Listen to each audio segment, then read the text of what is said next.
What is happening, my good people? Greetings. How are you? How's it going? How's everybody doing out there? What is the latest and greatest? Hope everybody's doing well, feeling fantastic and excellent spirits on another Wednesday live stream. Let's bring it up here. The graphic, the date is the 12th of August. Time just keeps on ticking. It keeps on moving, as we all know. That's why we got to seize the moment. And I'm glad that you're here to share this moment with me as we chop it up on what's happening in the world of sports. And there's a lot to cover.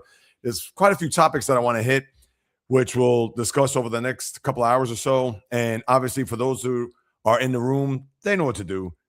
Share your thoughts, make yourself whatever it is, whether you agree, disagree, debate, whatever it may be. This is your opportunity to get at me to go back and forth on what is going on with my thoughts, opinions, critiques, everything that you already know. And for those who are watching on the replay, please leave a comment because I will still follow up. I'll still inform whatever it is that's on your mind, or answer a question, or if there's a critique or praise or whatever it is. Hey, I'm more than open to answering that too and following up. So please don't be shy as we move it along here. Now we have a real big show. We have a guest at the bottom of the hour. I have Bree from Hot Girls Talk Sports. And not only that, but she also has a big announcement to make. She's already made it, but she's going to make it here. And obviously, it's a big leap into what she's about to get into, which I'm looking forward to finding out more about. And she'll be with us at the bottom of the hour, as well as your thoughts, your comments, your input on everything that's happening. And let's get right to it. I'm going to jump into it. Let me see. I got comments. Yes, I'll save this for Bree bio. Greetings as always. So we'll put that in once she arrives. Hey, Ray, what is happening? Ray, I know I was looking out for you. I don't know if we'll have to talk more about that later, because right now I'm just trying to stay zeroed in, stay locked in. But please, whatever it is that's on your mind, share it here as we move it along. Now, I want to start off with this. I understand there's some big news in the NBA with the Lakers, and maybe I should start with that. I don't have a graphic for it because I've been setting up and just making sure that everything is prepped and ready to go for this live stream. So you know what? I'll segue into that because that's the big news that's going on in sports, at least at the present moment. But when we get into it, and yesterday we had a scenario. Now we don't want to put that up there. We want to put this up there. When the word came down that the schedule, which will be released tomorrow in the NBA, and I was curious to find out, why did the NBA screw this up? And they did, not only just on Christmas, but on opening night as well. And I'm going to start there when it comes to opening night. And I don't know, maybe I'm in the minority when it comes to this. I haven't heard too many people complain about the schedule, and not that I'm following every single entity out there that's posting content in relation to the NBA or in relation to the schedule. But I'm going to start off with the opening night and why on God's green earth, and not to say this is all on Adam Silver, but why did the NBA put a game at 3:00 to start off the season? That makes absolutely no sense. It almost, I don't want to say it's going to rob the Knicks of their moment, where at 6:30 you're going to see the banner raising and the ring ceremony. And then, of course, you're going to have the opener between the Sixers and Knicks. And that's a game which I'll talk about in a moment. But Celtics at Pistons, 3 p.m.? Are they trying to mimic the NHL? Because I don't know if you've been aware, and I believe this is the second year that they'll do this. The NHL last year started off their season with a triple header, but theirs started at 5:00. And I believe that opener was Chicago at Florida, where the Panthers are raising their second banner to the rafters there down in Sunrise. So for whatever the reason, they had a 5, 7:30, and 10:00. I forgot what the two other games were. I think it was maybe Rangers, Penguins, and it could have been Kings, Avalanche. Well, let's just say that was the schedule for opening night of the 25-26 NHL season. So it made me think. I said, wait a second. I know the NHL did that, and they dabbled with experimenting with trying to stretch out the schedule, and nobody's going to really pay attention to NHL opening night. I'm sorry, that's the case. Even the team that does win the Stanley Cup, it's not as if it's a situation where, everybody's going to be tuned in, unless maybe it was Toronto who hasn't won a Stanley Cup in forever, or maybe the Rangers, or even the Bruins, a team that's the original six, where maybe even the casual sports fan would just tune in just to say, hey, I watched it. But for the NBA to have an afternoon game at 3:00, which to me steals a little bit of the thunder because you want that first game of the year to be the team that won the championship.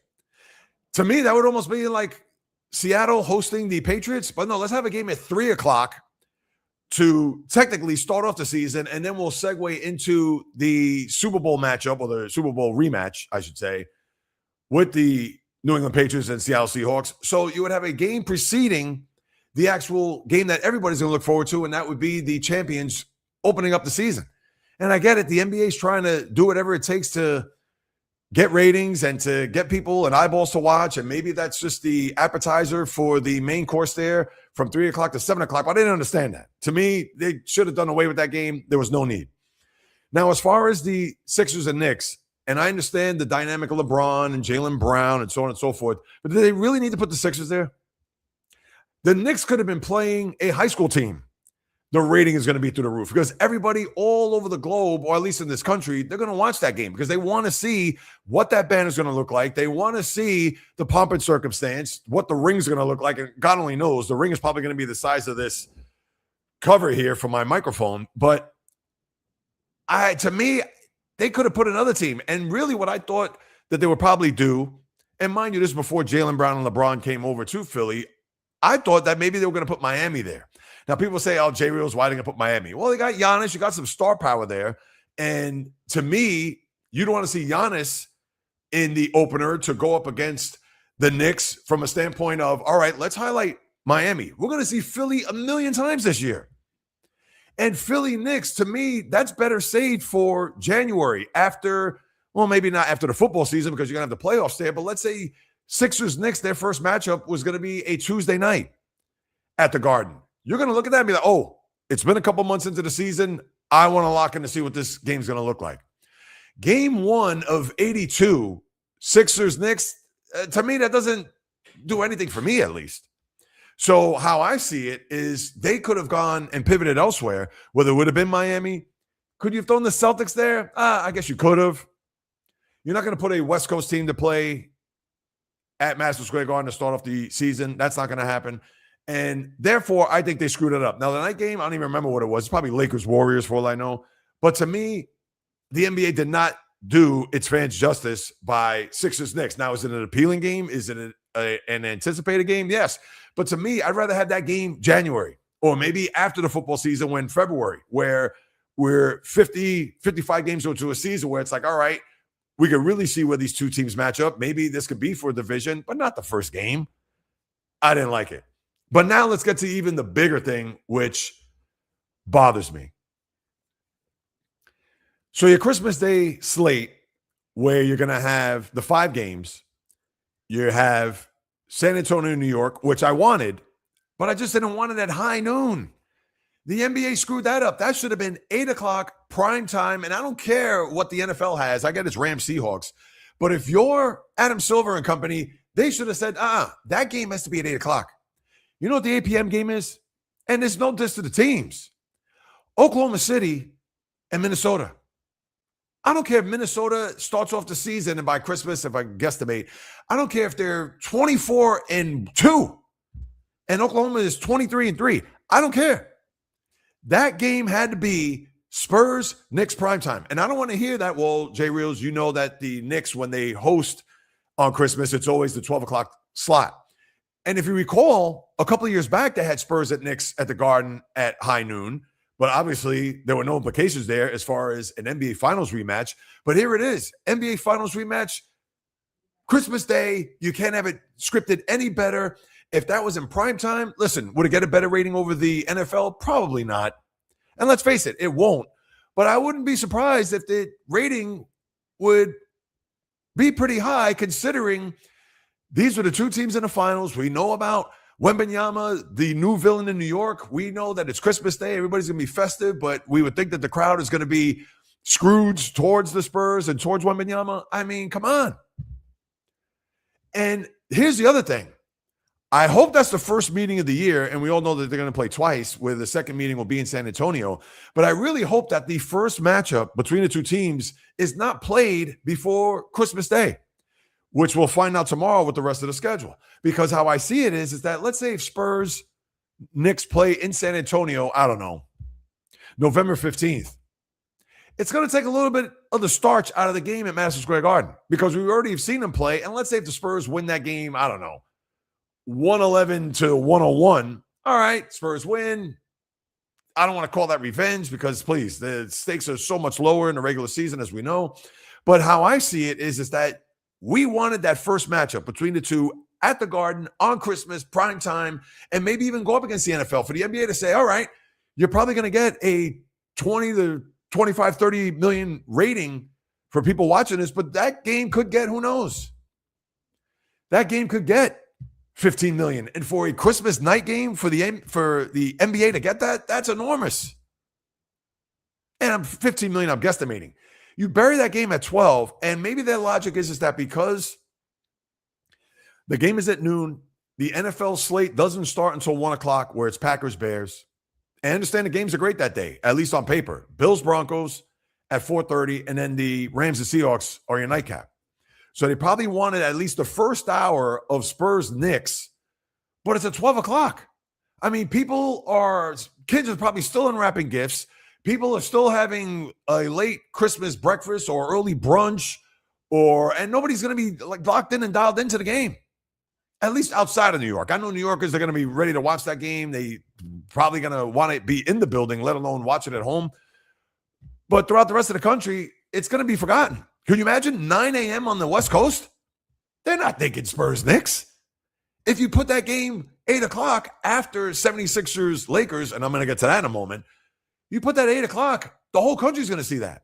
And they shouldn't even worry or care about the NFL. Spurs-Knicks speaks for itself. And the game at the Garden, the building, I just thought that was an awful job by the schedule makers. They did the NBA fan a disservice. Then you have Miami-Boston, the second game. All right. And then the third game at 5:30 is 76ers-Lakers. Here's the other problem that you have if you're the NBA. All right, so you have a situation where the return of LeBron to LA. To me, it's big whoop. I get it. He spent 8 years there. I get it. He won a title there, and he broke the single-season scoring record. And we know everything that LeBron's done when he was a member of the Purple and Gold. But they blew that also. That should have been Sixers at Celtics, maybe the 2:30 game. Or you want to know something? I wouldn't put that at high noon because that would have gotten buried. But Sixers Celtics would have been a good precursor into the Spurs Knicks. But I understand you're going to throw the Lakers there. I get it. You couldn't have thrown another Warrior-Laker game there at 5:30? You had to put Sixers-Lakers there? To me, Jaylen Brown going back to Boston, and I understand Jaylen Brown's not LeBron James as far as the pecking order of the NBA, but that would have been a hostile crowd. Who knows? I'm sure they would have put up the video tribute and they would have celebrated Jaylen Brown, but the minute he touches the ball and the game starts and the ball's tipped up in the air, they would have booed. And to me, that's the more intriguing game on Christmas, other than Spurs Knicks, if it was in prime time. How did they fumble that? Again, Jaylen Brown going back to Boston for the first time. Now, I don't know when, and I'm sure when it comes out tomorrow, everybody's going to look to the calendars to see when Philadelphia visits Boston for the first time. But that first time should have been on Christmas. That's it. End of story, case closed. Sorry, you could put in your first game, maybe you put Miami there. I know it's Miami, Boston, but let's say you put somebody at Miami. You want to put Cleveland at Miami to start off the day? Fine. Or Miami at Cleveland? There you go. Then they would have had Sixers, Celtics, whatever Laker game from 5:30 to 8, Spurs, Knicks from 8 to 10:30, and then your nightcap could have been Denver, Oklahoma City, or whatever. Or maybe you have Oklahoma City at the Lakers in the 5:30 slot, so you want to put OKC there. And then the 10:30, you could put Denver, Minnesota, or Minnesota at Denver. I mean, seriously? And you wonder why that the NBA, at least in the regular season, doesn't get enough juice. And Christmas Day, which I've said a million times, should be their day and their day alone. The NFL shouldn't come in there and bogart it, as they have in the past with the Wednesday game, Thursday. Now it's going to be a Friday. So you know they don't care. They're going to go in there. It doesn't matter if Christmas is on a Tuesday. You know from now until the end of time, the NFL is going to take over Christmas. Case closed. So you have to put the best games forward. Sixers-Lakers, is it a bad game? It's not a bad game, but the more intriguing matchup was Sixers at Boston. and Spurs Knicks at night. I mean, I don't know how many times I have to say it. So to me, that was just a travesty. I don't understand why the NBA just botched that up big time. And the NFL, not to say that they're laughing, they could care less, because you know that their ratings are going to annihilate the NBA. But I would tell you this. If they would have had that game in prime time, or maybe with Sixers and the Celtics, maybe Roger Goodell would be like, all right, NBA, not bad. Sixers, Lakers. LeBron going back to LA, that's not going to be a bit, to me, that's not a big deal. I don't care. He's been there the last 8 years and what he's meant to the franchise and so on. It's nonsense. I'm not buying it. So I'm down on the NBA for that. Now, I'd like to see your comments, please. Do you agree, disagree? Do you think, Jay Reels, you're off your rocker? Or you say, you know what? They did screw that up. They should have done better. I don't understand why they did that. And that's the reason why I had to start off the live stream here with that. Now, I want to get to one other thing. Let me see if I can squeeze this in real quick. Just typing this in as we move it along. Now, speaking of the Lakers, there was a big purchase that was announced earlier. And it's interesting because it seemed like it was 5 minutes ago that Mark Walter, who's owner of the Dodgers, who had bought the Lakers for a record $10 billion from the Buss family, as you know. And here it is that today the Lakers have been bought for $12 billion by Josh Kushner and Bob Iger. Yes, that Bob Iger of Disney. And how I see it is, did Mark Walter all of a sudden said, I don't want this team anymore? Did he look at it almost like a property that he bought and he figured out, you know what, let me see what I could do. Oh, maybe I'll add an extension here, or maybe add an extension there, or I'm going to throw in a pool. I'm going to do this. And then he just thought and said to himself, you know what, maybe I'll pass. Maybe I'll sell it. And listen, he bought it for $12 billion or for $10 billion, and he got $2 billion as if he needs it, but he got $2 billion on top of that. And meanwhile, he had it for about 5 minutes. But for Iger and Kushner, now Kushner, I don't know where he's from. I can pull that up real quick. Kushner, I'm sure he's got to be a big-time guy in whatever world that he's in, whether it's real estate or a hedge guy or what have you. Yeah, Walter, who obviously has the Dodgers, whatever, but he's only selling the Lakers. He's not selling the Sparks or any of the other businesses that he has, motorsports and the Women's Hockey League, etc.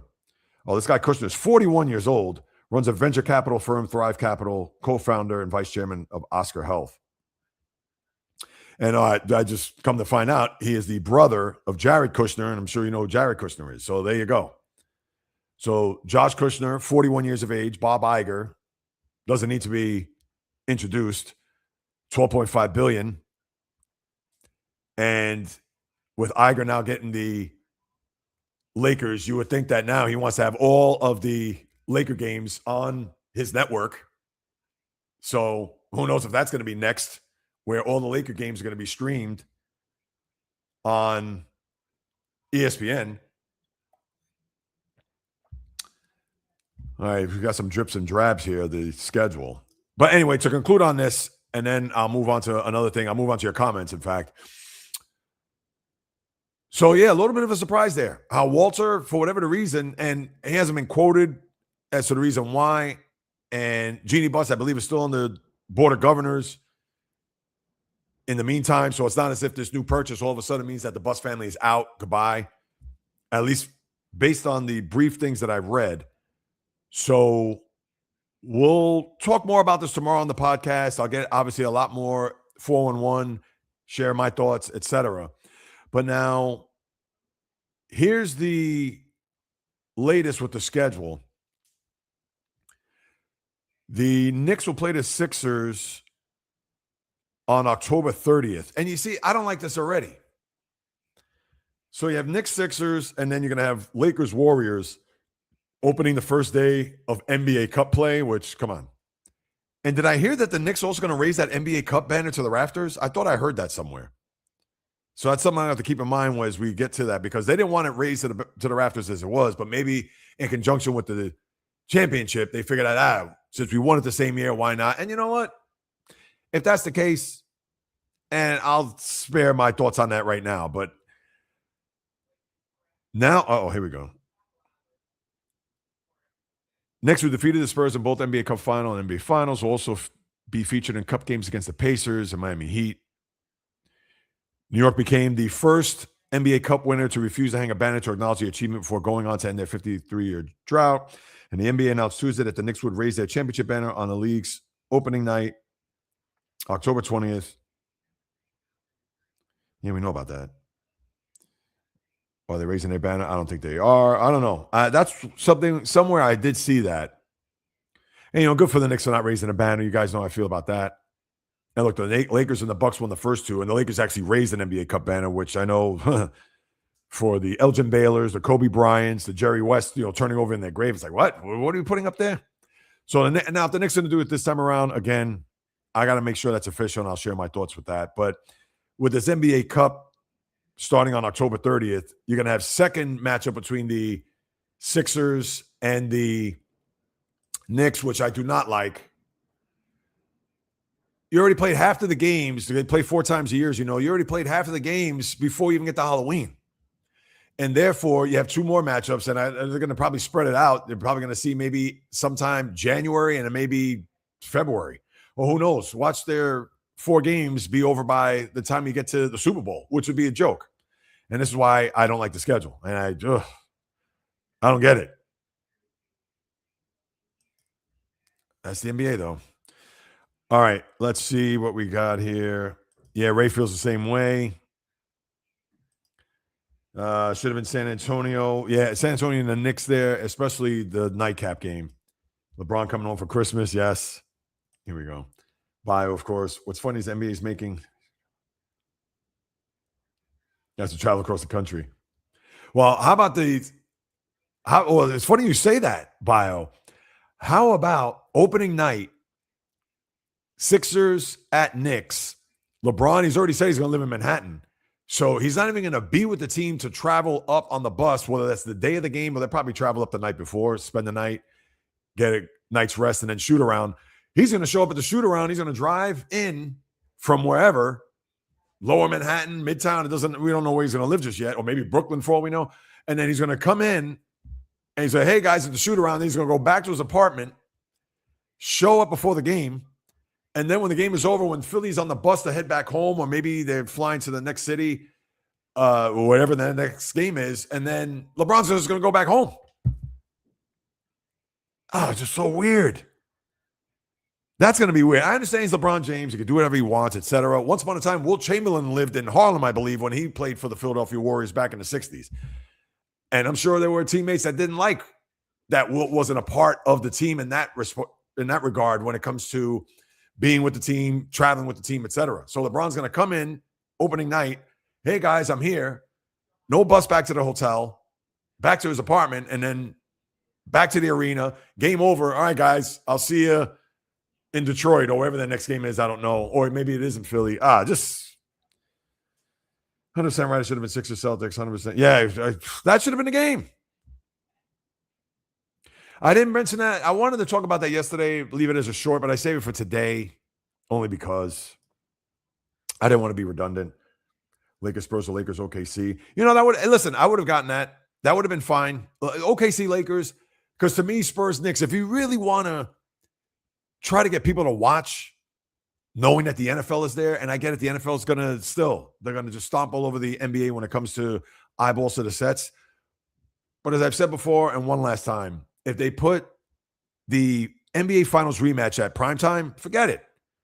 Now, I know you're watching, Bio, absolutely. And you listen, Rams Seahawks, I'd watch that. If the Steelers were playing, and I'd watch Steelers.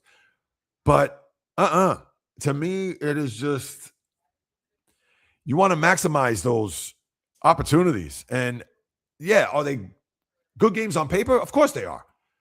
It's not as if you got, we're going to throw Washington at Charlotte. I mean, but still,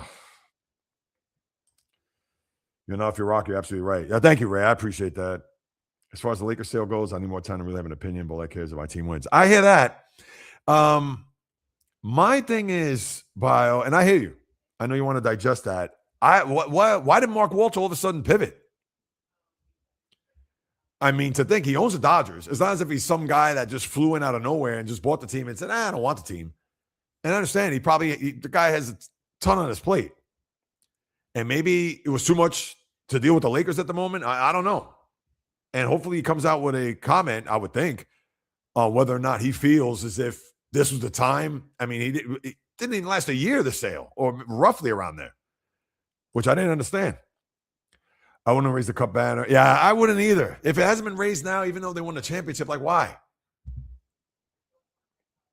You know what? The more I think about it, Ray, I agree with you. NFL franchise, Cowboys 15. Rams at 12.7. I'm sure the stadium has something to do with that. Has to. Because Kroenke, I don't know. He probably does own the stadium too. And that stadium is obviously one of the top stadiums in the country, if not the world.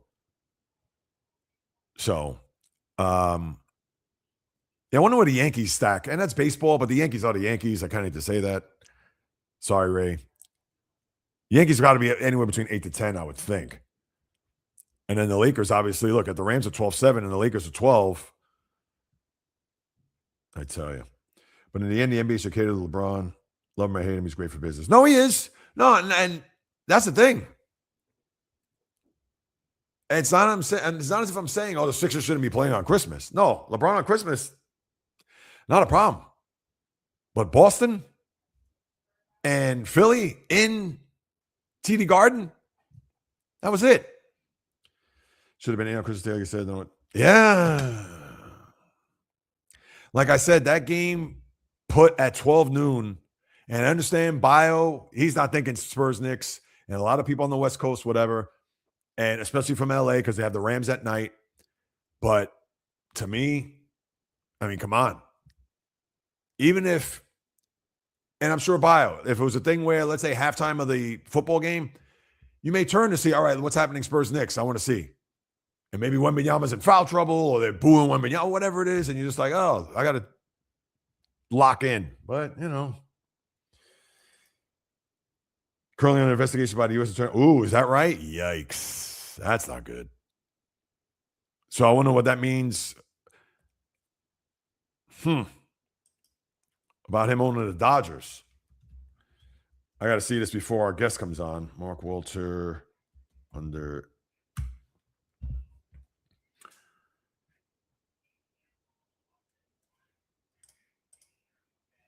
Dodgers and former owner Mark Walter under federal investigation for possible loan fraud involving $21 billion in policyholder money loaned through third parties to business tied to his own empire. Now, listen, you know the old saying, the next ethical billionaire will be the first. I mean, these guys just can't, federal authorities are investigating whether two insurers controlled by Walter Property disclosed billions in loans that passed through third parties before reaching businesses tied to his own empire. Two insurers he controls originally reported about $1 billion in related party loans, but later reclassified roughly $21 billion. Listen, obviously this is a language I'm not familiar with, but if this is what it is, and sadly, all guys are, even Steve Cohen. Steve Cohen had insider trading issues where he was penalized in the upwards of 9 figures, almost, if not maybe over $1 billion. And this was prior to him purchasing the Mets. I mean, all these guys, it's the greed. It's the more, like Pat Riley says best, the disease of more. It's like they just, if reaching $1 billion wasn't enough, no, now I got to get $5 billion. If $5 billion wasn't enough, I got to get 10. If 10 wasn't enough, I got to get 20. I got to get 50. I got to get 100. I got to get 500. And that's it. So they'll do whatever it takes. And right, is that painting a portrait and a blanket statement over every billionaire on the planet? Of course, I can't say that. I don't know every billionaire's business, but the more you see what's going on here, and there's a whole laundry list, a lot of them are just take, and that's it. And sadly, they don't think about legacy. They don't think about their own, and I get it. Not everybody's on that trajectory, but that's interesting. But if that's the case with Walter, now does he have to get with the Dodgers in the process? That we'll have to wait and see. So one of my neighbors still flying his damn. Listen, he's going to rock that probably until next June. At the end of the day, you don't play for the NBA Cup. You can play for that beautiful Larry O'Brien. Movie my Knicks out the rest of my life. Yes, that's it. You said it, Ray. 100%. All right. Now, let me introduce my guest here as we add her to the stage. Think about this. This is how gracious this young woman is. Last week, she broke news, which she'll break for you, on something that I was ecstatic for her, excited for her, etc. And I figured, you know what? Let me reach out to her to see. Now, she runs her own deal on Instagram, and I'm sure she's everywhere, where Hot Girls Talk Sports. And she's going to talk about a new endeavor. We're going to get into her whole background, etc. And joining me right now to the stage, none other than Bree from Hot Girls Talk Sports. Bree, welcome to the live stream. How are you? Hi, guys. This is so exciting and scary, but I love it. No, I love it too. And again, I thank you for hopping on board to share your story and unpack everything that's been going on more recently with your life, but then overall. But I want to go all the way back. And maybe not all the way back, because then it's showing that you're older than you possibly are. We don't want to age you here by any stretch. But take us back to when you first had that experience to where you locked in, whether it was an event, whether it was a game or an experience, to where you became a fan of sports. Ooh, okay. Well, I think genuinely playing sports as a kid kind of shifts your mindset a lot when becoming an actual sports fan. And as a kid, my parents were divorced. So my stepdad actually had season tickets for the Jets for about 40 years. Wow. And as a little kid, he instilled that either you're going to play an instrument or you're going to play a sport. And I played the piano briefly when I was really young, and I was just like, this is not my thing. I don't enjoy it. And I was actually a dancer since I was a little kid, but he didn't count that. So it wasn't an instrument. So I said, all right, I'm going to play a sport. And I kind of loved everything. I played volleyball, I played softball, I played basketball, I ran track. I did all of it. But my stepdad really pushed my brother and I as kids. You know, we would have to do 100 layups on the right and left every day. We would have to run a mile in a certain time. And at the time, as a kid, you're like, oh my God, like, this is horrible. Like, why are you making me do this? I'm crying. Like, you know, I can't do it in 6 minutes today. Like, you know, so it kind of put this work ethic inside me, but also an appreciation for athletes and what they do every day to get to the level that they get to. You know, to be a professional athlete or even a D1 player is 1% of the world. So that kind of was creeping in as a little kid. And then I was able to go to a lot of games and with my family, which was awesome, and kind of experiencing that and having a whole game together where you go through the highs and the lows and you're not really understanding it. You don't really get the rules, but you're slowly being taught and you're like, wait, what was that? I don't understand that. And so my stepdad really taught me the love of the game. And I think as I started to grow into an adult, I really loved football more than anything. I mean, I love all sports, obviously, but football is my one true love. And I think that's because, one, I was forced to as a little kid, but then I wanted to attend games to a point where my brother's like, I don't even want to go see the Jets, man. They're really bad.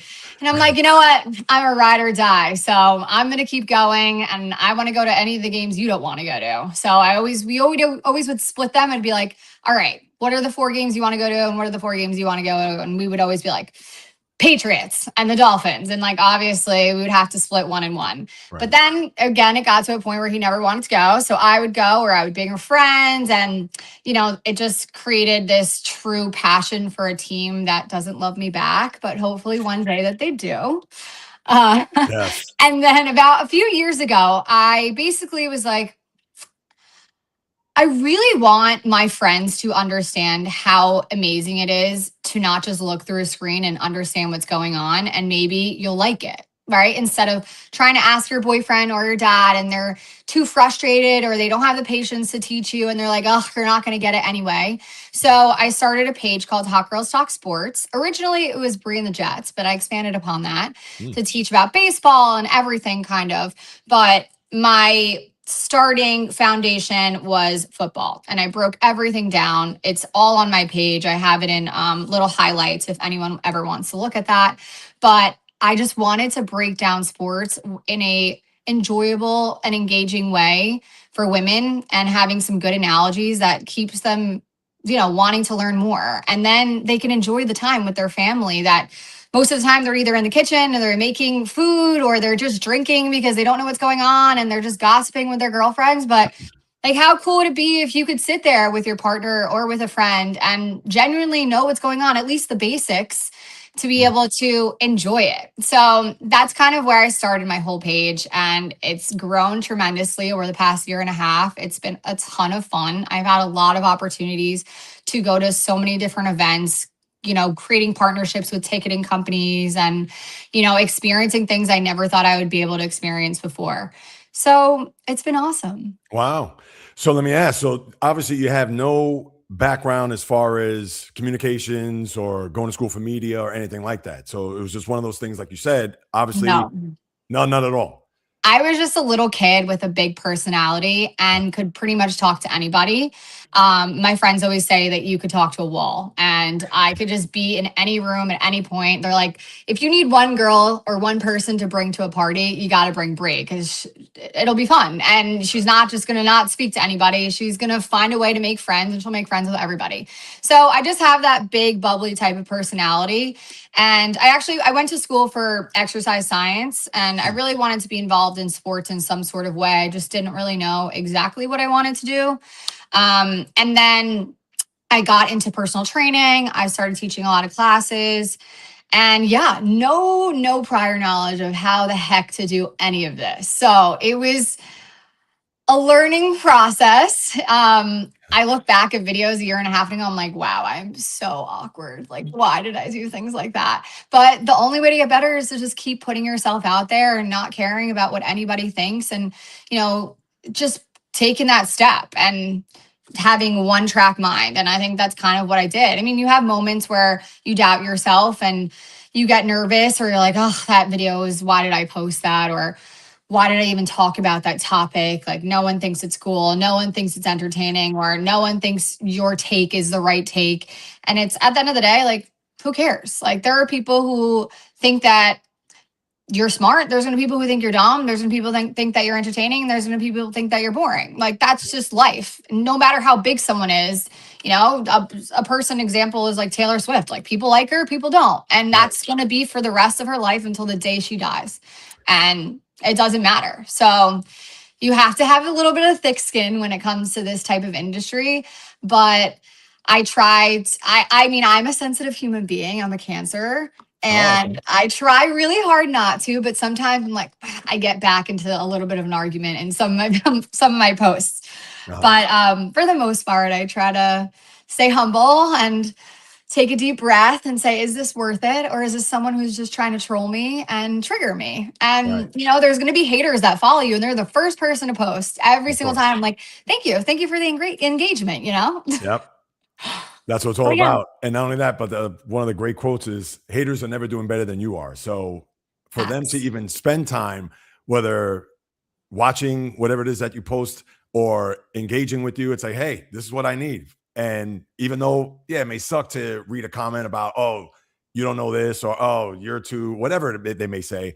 But the bottom line is you have to kind of just erase that from your memory, just knowing that the engagement is what it's all about. And the algorithm is just going to pick that up and hopefully it'll take off despite the fact that it's all, negative comments. So yeah.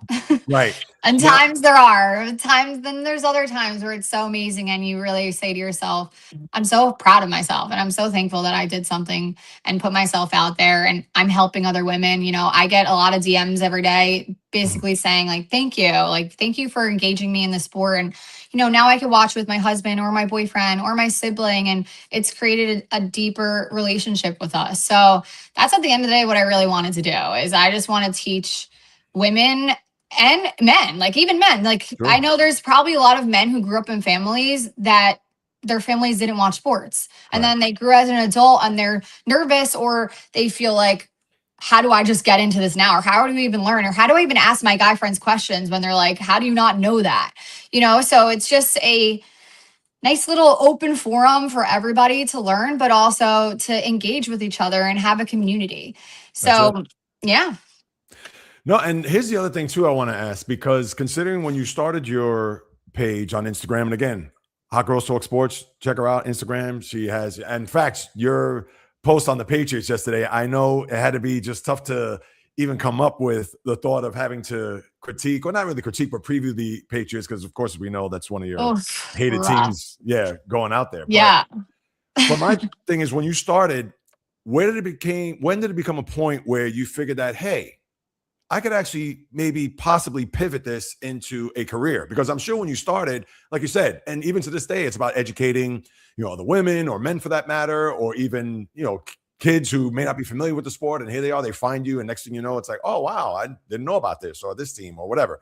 But when did it become a point where you figured, I think I could actually make this a lucrative career for me and maybe go from where you are then to where you are now? When did that come about? It's mind boggling. Like even thinking about that this could be something that I'm going to pursue full time, hopefully soon. Yes. I'm making money. I'm not a billionaire, but to a point where eventually someday I could quit my other job, but I still love training. I still love teaching classes. So that's something I probably will do for the rest of my life. But not so recently. I had a lot of videos that had 100 views and 5 likes, and you just got to keep plugging away. I saw a quote the other day. I don't remember exactly what it is, but someone who succeeds is a failure that kept trying. And if you fail and you don't continue to go, you're never going to succeed. So you have to continue to push yourself. And it was a year and a half of making absolutely $0 and having, I would get PR packages, but PR packages aren't paying me. They're just, here you go. This is for free. If you want to promote it for me, awesome. If not, then whatever. You got some cool gear, or you got a pillow, or, endless things that I've gotten over the past year. But I'm so grateful for them at the same time, because it did save me some money. No, and that's one thing too, is once those companies reach out to you, obviously it's flattering, but at the same time, right, if it's not aligned to what it is that you're in the grand scheme of things, if it's not aligned to what it is that you're trying to put forth, that it's a product that you truly believe in, then hey, you're going to be honest and of course transparent to let them know. It's like, oh, you know what, I like it, but at the same time, and hey, no hard feelings. It's just, I'm sure that there's been plenty of people that have turned down things from their perspective. So yeah, I think it's nature of the business. Yeah, I think the biggest thing is communication and building relationships with people and saying yes. So there's so many different events where I wasn't getting paid, but I was invited to go. And I say to myself, how am I going to say no? Like, this is a way, you never know who you're going to meet. You never know the relationships you're going to build with someone. And I think that's kind of what skyrocketed me to where I am today. And again, I'm not some crazy influencer with millions of followers, but it's a step in the right direction. And I think I try to find different topics that people don't really know about. So this past year, the World Baseball Classic happened, and I don't think a lot of people follow the World Baseball Classic. And I think this year it kind of was a little more out there than previous years. I think it was very entertaining. And I said, you know what? Why don't I teach people about this that don't follow it, and maybe watch the MLB, but they don't watch the World Baseball Classic, and how it works, and the round robin, and how your pool works, and all that stuff. So I started from the ground up. I actually was teaching myself a lot, because if I'm going to be honest, I really have not watched the World Baseball Classic before this past year. And it's really fun, and it's really entertaining, and it's really cool to see players from different countries come together and how they mesh and operate with some players they never would have seen as teammates. So it was awesome. And from that, I always think of how I can be seen somewhere else. So I think collaborating with other accounts is big. Again, developing relationships with other accounts and saying, hey, I love what you're doing. I love what I'm doing. Like, let's come together for a few things, or maybe let's do a video together. So Yeah. for the World Baseball Classic, I started teaching, and then I saw this page called Latino. Oh my God. Latino Sorry, Sports I can't see. Official. Latino Sports. Yes. So Yeah. I basically started collaborating with them and said, hey, look, I'm just going to teach about the World Baseball Classic. You guys are already covering it. If you want other people to be engaged with your page and, want to learn about it, and then they follow it and they follow all the news that's happening on your page, feel free to do it. If not, no harm, no foul. Right. And they did. So they started collaborating with me. And then I work with a ticketing company, and they sent me to the semifinals USA Dominican Republic game, which Oh, was awesome. wow. That was by far one of the best experiences at a sporting event of my life. Like, it Wow. was insane. The love, especially the Dominicans, it Right. was so much fun. But anyways, I was supposed to meet up with them. I didn't end up meeting up with them because I was really only there about 24 hours. But when the Knicks, whole playoff run and finals run came about, they were hosting certain events. I came to those events, even though I wasn't getting paid, even though I don't live in the city. Right. I took a train in, I showed face, I developed relationships. And I think that's huge, is to just show that you care. That's So it. we just started developing a relationship there. And I would, trickle in and say, hey, like, what if like I could be part of the team, Yeah. maybe I could be part of the team in some way or form. I don't have a knowledge of journalism. I don't have, I'm not a media girl where I have been interviewing my entire life. I Right. do it here and there. I have been doing it. I've just been putting myself out there, as scary as it is. And I know to not cross your hand over, like little things that I'm learning here and there, but it's very, very new to me. Yes. So I kind of proposed this idea where I can help them with their social media aspect and building upon that and creating. I was like, you guys don't really talk about the NFL at all. And that's my thing. That's my stick. I love Yes. it. It's inside and out. I know it. So they kind of said, you know what, that's not a bad idea. Let me talk to my team. And we got together. I had about 5 to 6 separate meetings on this. Wow. And they officially offered me to be part of the team, to have credentials for the Jets, which is insane. Like, I don't even know what I'm going to do with this season. It's going to be so amazing. Every single day I'm like, okay, 29 days till the NFL season starts. Like, it's just so mind-boggling, but it really shows that hard work can really get you far, and just perseverance and not stopping, and just believing in yourself. That's the biggest part, is believing in yourself. Like, sometimes I have, I'm like, how is this even happening? Yeah. And do I deserve this? But then moments are like, yeah, Brianna, like, you worked your ass off. Like, every single day you come home from work and you do a video, or you make people feel included, and you spend hours editing. You're the editor, you're the content creator, I'm every single title right now, because Yes. obviously I can't afford to pay anybody. Correct. Um, Yes. but it's been quite the journey, and I absolutely love it. And I hope to continue growing and continue to develop new relationships with new people like yourself, and, Thank you. keep rolling, because my one true love is sports, and that's what I want to do every single day. And if I keep doing that, I don't work a day in my life. There you go. And that's a true inspiration. Just hearing your story, it really inspires me. I'm not saying that just to blow smoke at you, Brianna, because Thank again, you. as a lot of my hardcore audience knows, I pivoted from corporate America 2.5 years ago to do this full time. And it's one of those things where there hasn't been a day that's gone by where I'm like, oh, I got to do this again. Or, oh, I got to start typing this or planning that or sending email or whatever. No, I mean, to me, this is just, it's ingrained, because I know that this is what it is that I want to do and have done even prior to me leaving corporate America. So Mhm. knowing that you've done it and you're doing it, Yeah. and I'm sure for those who are watching, listening, etc., I would think that they would say, wow, look at that. Because again, with no communications background, with no experience as far as working in the media, things of that nature. Now, of course, Yeah. obviously you have a rapport with your, of course, core followers, etc., but not to the extent where now you're gonna have a microphone where you're gonna talk to coaches, players, etc., other beat writers. Nobody watched. No, Yeah, I'm no, just and I'm kidding. sure that's gonna be like sensory overload when that day comes. I'm literally be like, what's your name? Yeah, like who's, you're going to bump into somebody saying, hi, I'm Rich Tamini. I'm like, oh, you've been ready for the Jets forever. Casual. No, exactly. But, and then with that being said, now it's interesting because let me ask you this. Knowing that this is going to be your first foray into a professional setting, and it's a team that you love, of course, you're going to have to compartmentalize I know. your feelings as a fan. You have to almost blank face. Like if you just were dropped onto this planet and it's like, all right, you're going to cover the Jets. Oh, okay, great. And then do your job. Have you started to process that part of it, knowing that you can't walk in there and say, oh my God, there's Aaron Glenn, or oh my God, there's Geno Smith, or oh, I can't believe it, Garrett Wilson. Yeah. Have you already started to go through that and process that to know that you're going to have to separate the two when you walk into the building?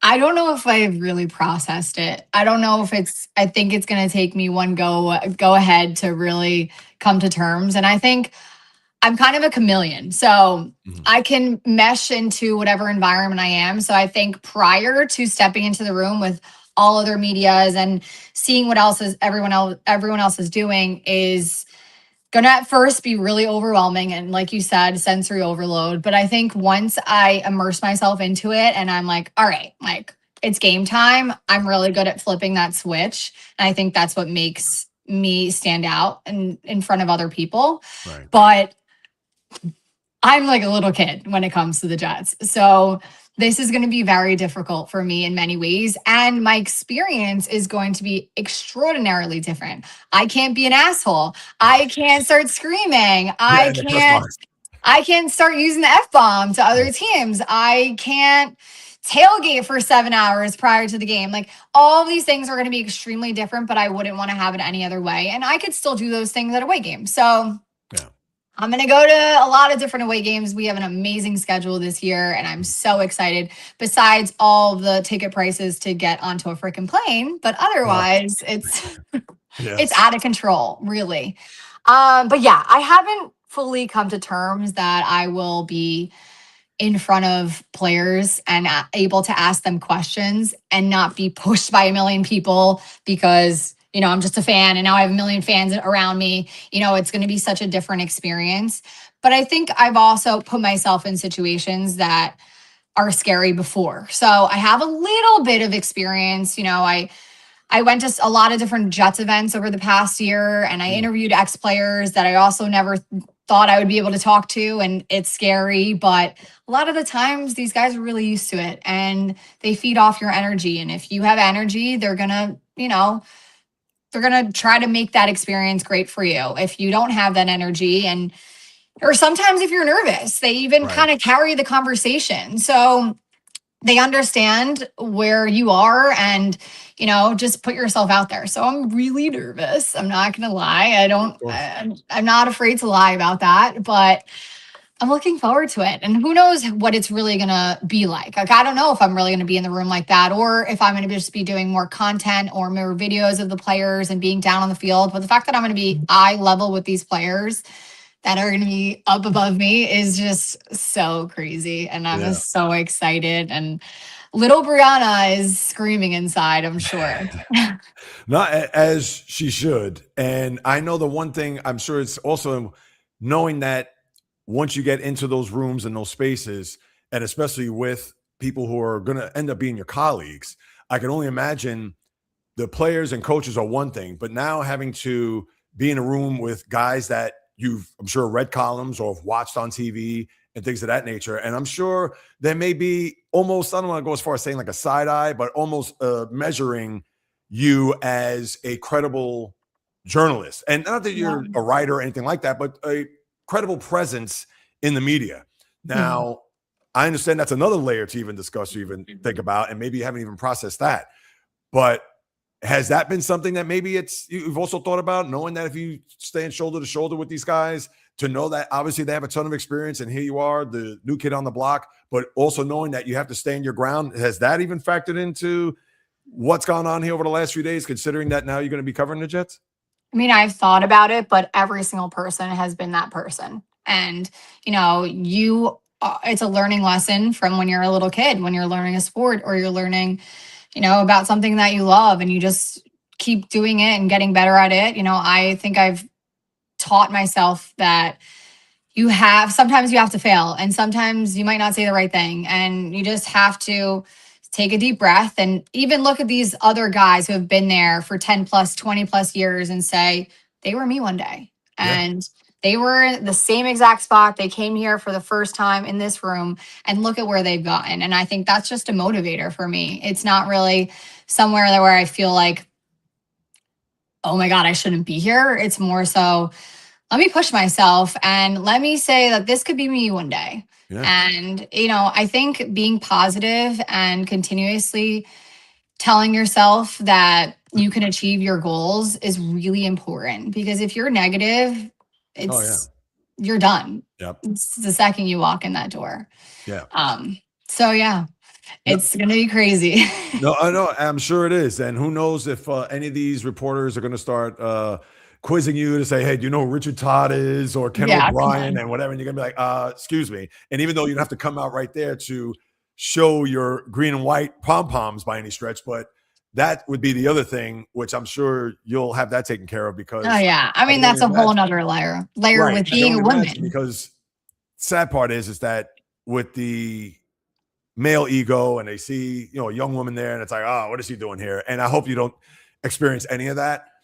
But you would think in this new age, and that's why I wear the shirt, I am new media, despite Love the it. fact that I've been a sports fan since birth, and I could, just like you, with the confidence, you could sit in any room and you could chop it up with anybody about anything when it comes to sports.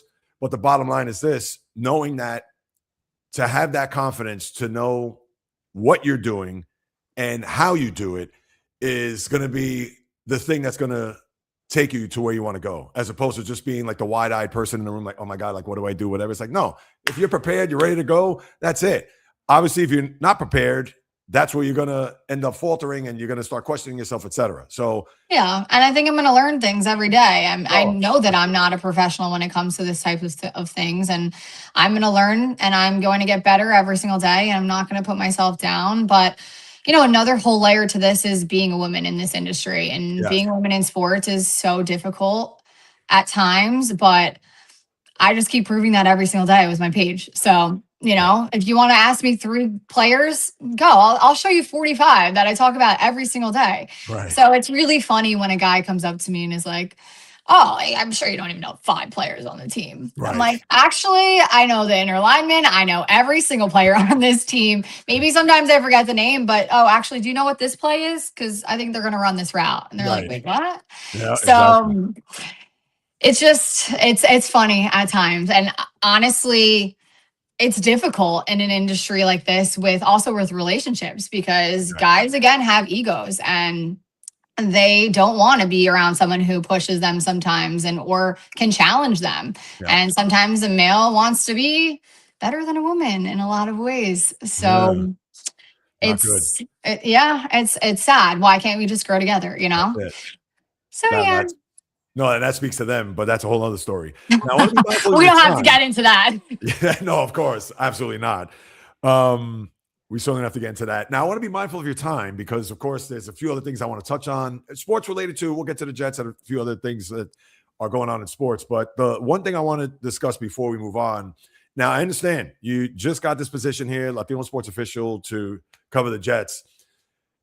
Has there been another aspiration or another goal that you're looking at here?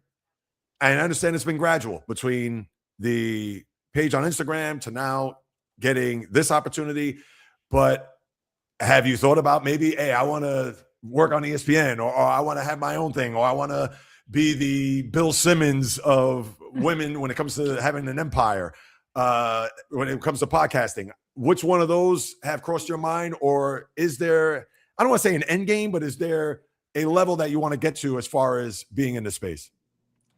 Well, I just shattered all my goals that I had behind me on a mirror, and it was to get to 20,000 followers before the start of this season, Uh-huh. and to get credentials for the Jets. Wow. And I'm going to be hosting my first ever Hot Girls Talk Sports event. It's going to be for the first game of the season on Wednesday. It's not official yet. I'm going to check out a space in the city tomorrow, but it's going to hopefully happen and come together. It's going to be, I think, at Brandy's in the city, and just getting women together that love sports and from all different teams and just watching that first game. So that's been a lot of fun. Now, I have to revamp my goals. I think I want to really see how I feel in this type of environment. You know, Right. I love social media. I love to sit behind my own little screen and do my little video. So this is going to be so scary and so different, Right. that I think I'll be able to shift my mindset to say, like, what type of avenue do I really want to go? Because it's something so new that I don't even really know how it's going to make me feel right now. Right. But if you're going to ask me if I want to be on ESPN, I mean, who doesn't? That's the coolest thing in the entire world. Like, Right. that's the floor is, you're already up there, you know?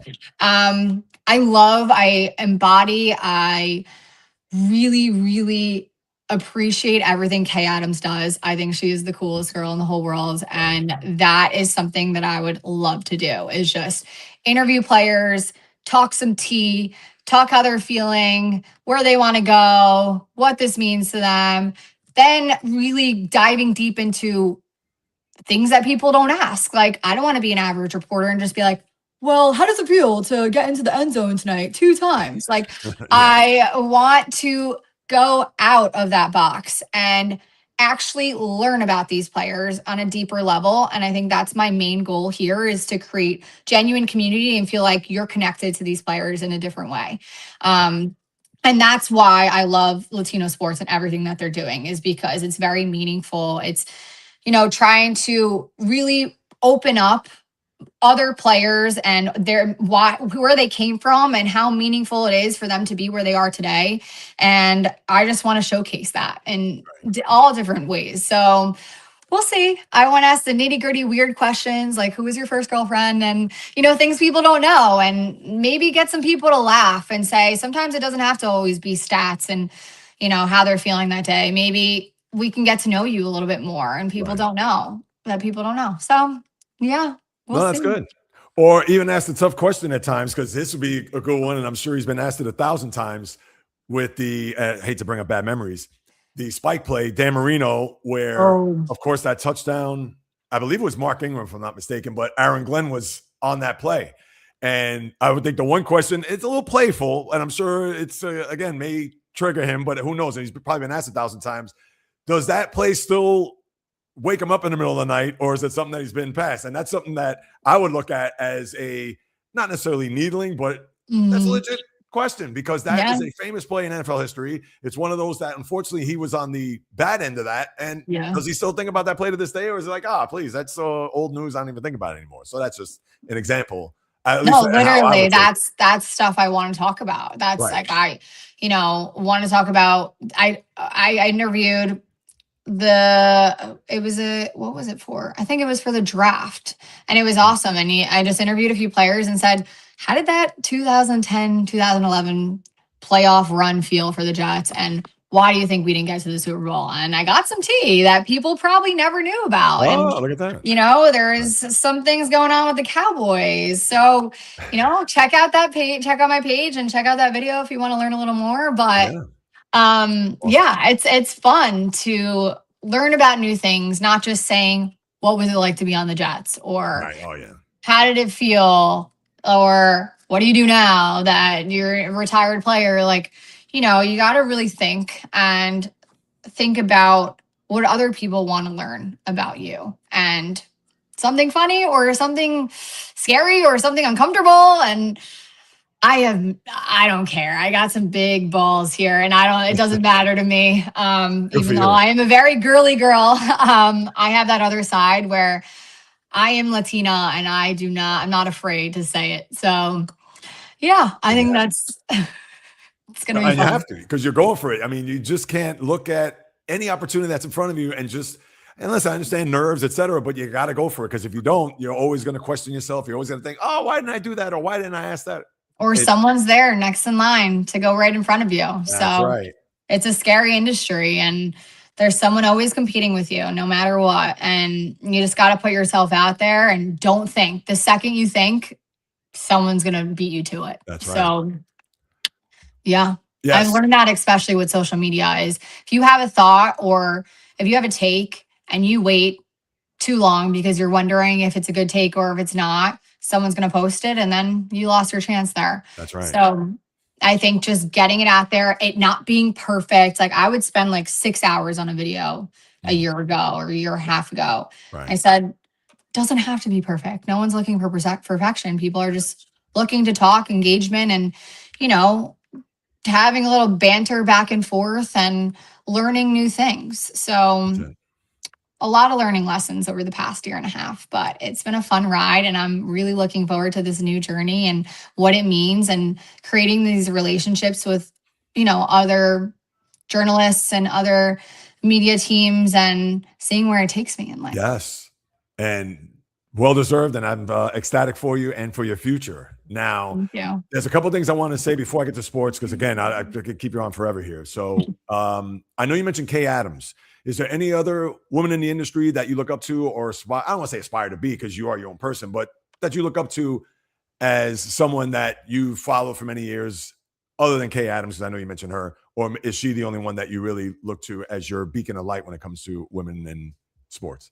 I feel like Kay Adams really is my girl and kind of what got me into this. And then not someone who's super in the industry or well known, but there's this girl named her name is Kate, but she started kind of this whole realm that I did in terms of baseball. And now she works with the MLB Network and she does all these amazing things. And she still has her own page. It's called Baseball for Baddies. And she talks about everything in the MLB. She talks about all the teams. And meanwhile, she's out there and she is kind of her own person, but she's able to work in all these different avenues. And that's been a dream of mine. And this is one way and one avenue that I'm about to go on, which is going to be an incredible journey. But in terms of well-known women in this industry, not really, because I never thought that this would be something I wanted to do.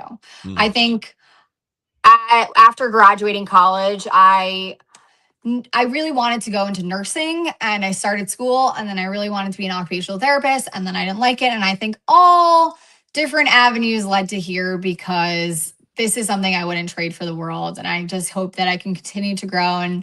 But no, not really, because I never really cared to be in that type of industry. I never imagined myself on ESPN. My friends would be like, "You'd be such a good analyst. Like this is crazy that you know this." I'm like, "Yeah, but in front of a screen, in front of a camera, like that's petrifying. That's not my thing." Right. And I just forced myself to be in one. I was so nervous my first video, and I'm like, "What am I doing? I'm literally just looking at myself right now." Yeah. And that's how you learn and you feel more comfortable with yourself. Then you can go out and talk to other people and kind of get a feel, feed off other people, learn how to do certain things, and you just keep getting better. And yeah, it's a very new realm for me. So I love Kay Adams and I love everything she does. And I think she's funny and she's engaging and she's not scared. And I love this whole series that she does where she's going to all different practices right now and interviewing players and getting to know them, how they're feeling, but also talking about backstories and history. And,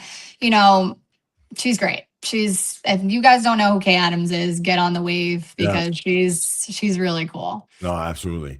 And then also, before I get to the Jets and other things, I know you recently got a follow from a Hall of Famer, which I know probably had you fall out of your chair when you found out who it was. And on top of that, actually had engagement. You don't have to share, but if you wouldn't mind sharing, I'd appreciate it. Yeah, I mean, as a kid, I had a very, very unhealthy love for this player. His name is Darrell Beavis. And I am not kidding. Every single day, I would tell my stepdad about him. I wanted to meet him. I never had the opportunity or chance to meet him, but he is really what made me fall in love with the Jets and fall in love with football, I think, as an athlete. There's other reasons behind that, but I think his work ethic and how he just kind of put his head down, Revis Island, everything to do with him, giving us hope for the Jets. And then unfortunately ripping that out of my heart when you decided to go to the Patriots and win a Super Bowl, but I still love you. But so I was just, a casual Monday night sitting ready to post some content. And I look at my notifications and Revis is now following you. And I was like, wait, wait, what? Is this happening? Rub your eyes.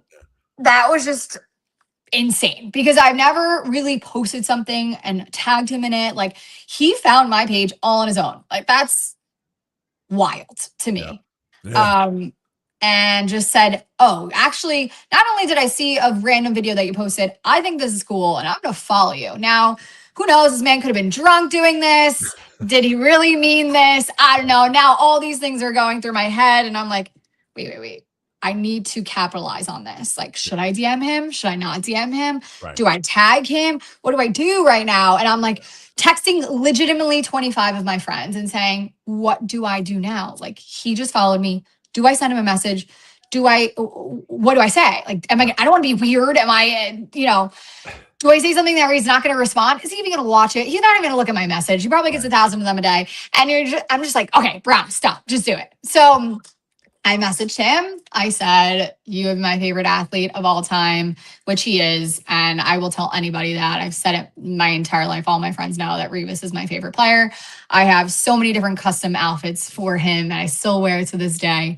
Wow. And I shot my shot and I just said, hey, I love you. I love everything you've done for the Jets. You have been so impactful in my life and my love for sports. And along the lines just said, I was supposed to meet you at Fanatics Fest. I unfortunately got sick, wasn't able to go that day, which is such a shame. I would have loved to have met you. And thank you so much for everything you've done. And unfortunately, you really broke my heart when you left for the Patriots. But I know at the end of the day, it really wasn't your choice and certain, a little bit of give and take. But I know anyone wants to win a Super Bowl and you did it with a really good team. So I'm proud of you and I'm happy you got that ring. I wish it was with us. And he messaged me back and was like, sure, like we can meet. And I'm like, is this the right account? Like, is this Revis? We haven't ironed that out just yet, but right. Yeah, he's willing to meet and do an interview with me. And I don't even know what I'm going to say. I have to spend some genuine time because I'm freaking out. If I did nothing else with this whole entire page, right. I could die happy. Genuinely, I could die happy that Revis followed me and messaged me and responded to me. And even if I don't meet him, you know what? You made my life. So it was mind-boggling and super cool to know that not only are random people on the internet supporting me, but someone who knew football inside and out, played it professionally, thinks that I'm entertaining enough or I have a good enough knowledge where he wants to follow me and follow my page. So that was so cool and definitely an ego boost. And definitely gave me a little bit more confidence that maybe I am doing something really cool here. And maybe I am, getting seen in different ways, even if some videos flop and some videos do. And, sometimes you're like, you compare yourself to other people and you say, they have hundreds of thousands of followers and I only got 20, but like you think about 20,000 people in this world, that's a lot. That's a lot of people that just sit there and watch your video and think that you're entertaining enough to watch day in and day out. And I have to sometimes really put that into perspective and think about how many people is 20,000 people. Like that fills up certain stadiums. That's crazy. Madison Square Garden. Yeah. Yeah. So yeah, that was the coolest experience ever. Yes. No, that's tremendous. And I'm thank you for sharing that because when I saw that and I said to myself, oh my goodness, listen, again, even more ecstatic for you, etc. Cheering you here from maybe not the cheap seats, but maybe somewhere in the middle. And listen, I hope that comes to fruition at some point, but make sure, even if you know somebody close to you that has a camera, or you could use obviously your phone to make sure you get that so you could edit it a million different ways. Cause I'm sure that once you do get that interview and I would think it's whatever that he's going to say, it's going to go viral. So, I hope so. Yeah. We'll just keep our fingers crossed for that. All right. So now I want to talk sports. So we'll start with the Jets. Now, I understand year in, year out, it's always the moniker. I'm a Met fan, so I know you. I'm just like you have the scars. Thankfully, I didn't go on that wagon. My stepdad is a Met fan, but my dad is a Yankees fan, and he used to make. He's a jeweler, so he used to make jewelry for A-Rod and Derek Jeter. They used to party as when they were younger. Oh, So wow. thankfully, I had that foundation of being a Yankees fan, and I Right. got a little bit of love and a little less pain when it comes to that. Although they now break my heart all the time. They don't know how to play baseball in July, and then it's just this endless cycle. But anyways, Right. For the yes. Jets. Now, I know yesterday you had talked about Baker Mayfield. I asked to get my thoughts about it. And I said to myself, I said, obviously, if you're going to trade one of your picks, and I get it that he's a gutty guy, I'm sure he would thrive here, et cetera. But I figured that just wait till next year, considering you have the 3 number 1 picks. I understand it's for next year. But with Geno there and Aaron Glenn, I don't know if he's singing for his supper. If he has another 3-14 season, does he stick around? That's going to be dicey. But what are your thoughts about this team this year? Would you be disappointed if they weren't, let's say, anywhere between 6-11 to, let's say, 8-9? Are you expecting that? Or do you think that's going to be a little bit lower? Your thoughts on the 2026 Jets? Ooh, so although I love Baker Mayfield, I know it really doesn't make sense for our team. I kind of just wanted to see what other people would think. Oh, sure. The money is a lot. Yeah. I think we should have taken him back in 2018, but that's a whole other story that I don't Yeah, need to Sam talk Darnold, about. though. Yes, and We I know how that's love played Sam out. Darnold. I Yeah. actually have met Sam Darnold many times. We Oh, flirted wow. a little bit. It could have been my husband, but unfortunately, it's not. Um, when I was just a little kid, because he's a similar age to me. But no, I really did appreciate everything he did. I think Baker Mayfield is a better fit for New York than Sam Darnold was, and being tossed into a team that didn't have a lot of, core behind him. Like he was never going to succeed with us. Right. As everyone says, like, you didn't give him a chance. I mean, our team wasn't good enough to really give him a chance. There was not a lot of protection for him. He was running for his life, and I think that's going to be something we struggle with this year as well. I think Geno is a gutsy player. I think he airs it out. I think he has had a lot of years, playing football and being a quarterback, and I like that. But at the end of the day, our defense is going to struggle. Our defense is going to struggle this year again. I think we've taken steps forward, but it's not nearly where we should be in comparative to the really good teams that you see. So that's going to be difficult. Can we put some points on the board and really challenge other teams? Our offense is probably the best it's ever been in a really long time. I think we have a lot of good weapons. We have a good line, but our defense, you got to get some turnovers here. You have to help your offense out. If they can only score 14 points, you can't have 40 points on the other side, So that's why I say it's going to be another transitional year. I think this is going to be a very important year, and having 3 first-round picks next year is huge. Enormous, huge. Yeah. It's enormous for our team, and I think we're going to take a step in the right direction. I think right now we're doing all the right things. But we can't get crazy. And again, I know I really wanted Baker, and I'm just speaking from pain and wanting a win now, but Baker will put us back in that endless cycle. We need to do the right thing. We need to make all the right moves. And what that is right now, looking at this team, is staying where we are, putting our head down. Geno Smith having this transitional year. Can he surprise us? Maybe. He did it in Seattle. Like, there's a possibility that he can do these things, but I don't know either. We got some good receivers. We have some good running backs. Can we create those holes? I don't know. We have a tough schedule. It's not the easiest schedule in the world, but we got to win those. We got to win the games that we can win. If we don't go out week 1, I do not think we have a good season. I think that's going to be the foundation, the motivation, the perseverance to keep going. I think every year, once we get to week 8 or week 9 and we haven't won a game, or we won one game, it shifts the mindset. It creates a whole different environment in that locker room. And even if people say, I love this, there are a lot of players who do this for the money. I mean, I hate to say it, but it's true. And if they're not winning and they're still going home and making that check to their family, but if you have an environment where you have a winning culture, or you have players that care about each other, and I think a prime example of that is the Knicks. Like, every single person, every single player on that team loved one another, and they had each other's back, and they believed in one another, and I think that's why they won the finals. I don't necessarily think they had, they were better than the Spurs.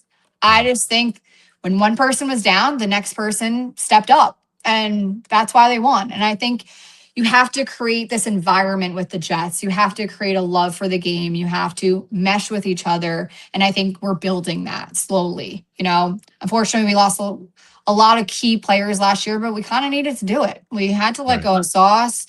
Unfortunately, Sauce was also one of my favorite players, but I wish him all the best, and let's see where this takes us this year. My prediction is always higher than what it is, but I think we can win 7-8 games if I'm being realistic. Right. I think they're a possible team that can win 7 games. Now, every time we're close and it could go either way and it's a 50-50 chance, it kind of never goes our way.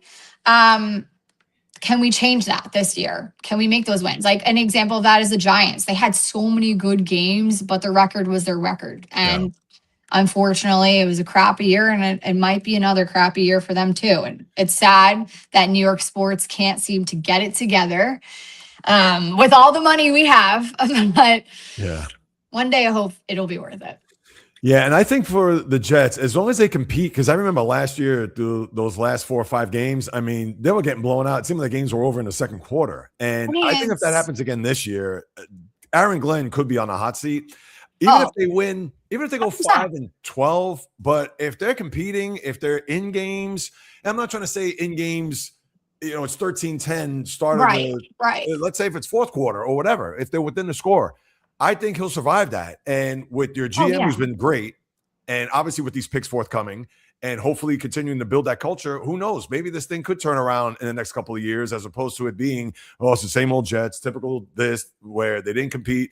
Glenn gets fired. They bring in a new guy. It's a whole rigmarole to the point where it seems like it's going to be irreparable. So the revolving door. Right. As long as they compete, I think Glenn, and they need to have stability at the head coaching position. They can't have a guy there 2 years and out. They can't have Adam Gase there 2 years and out. They can't have. Oh, man. Don't even bring up that name. No, that name. Oh, geez. I'm not a Jets fan, but hearing that name, even me, it's triggering. Yes, big time.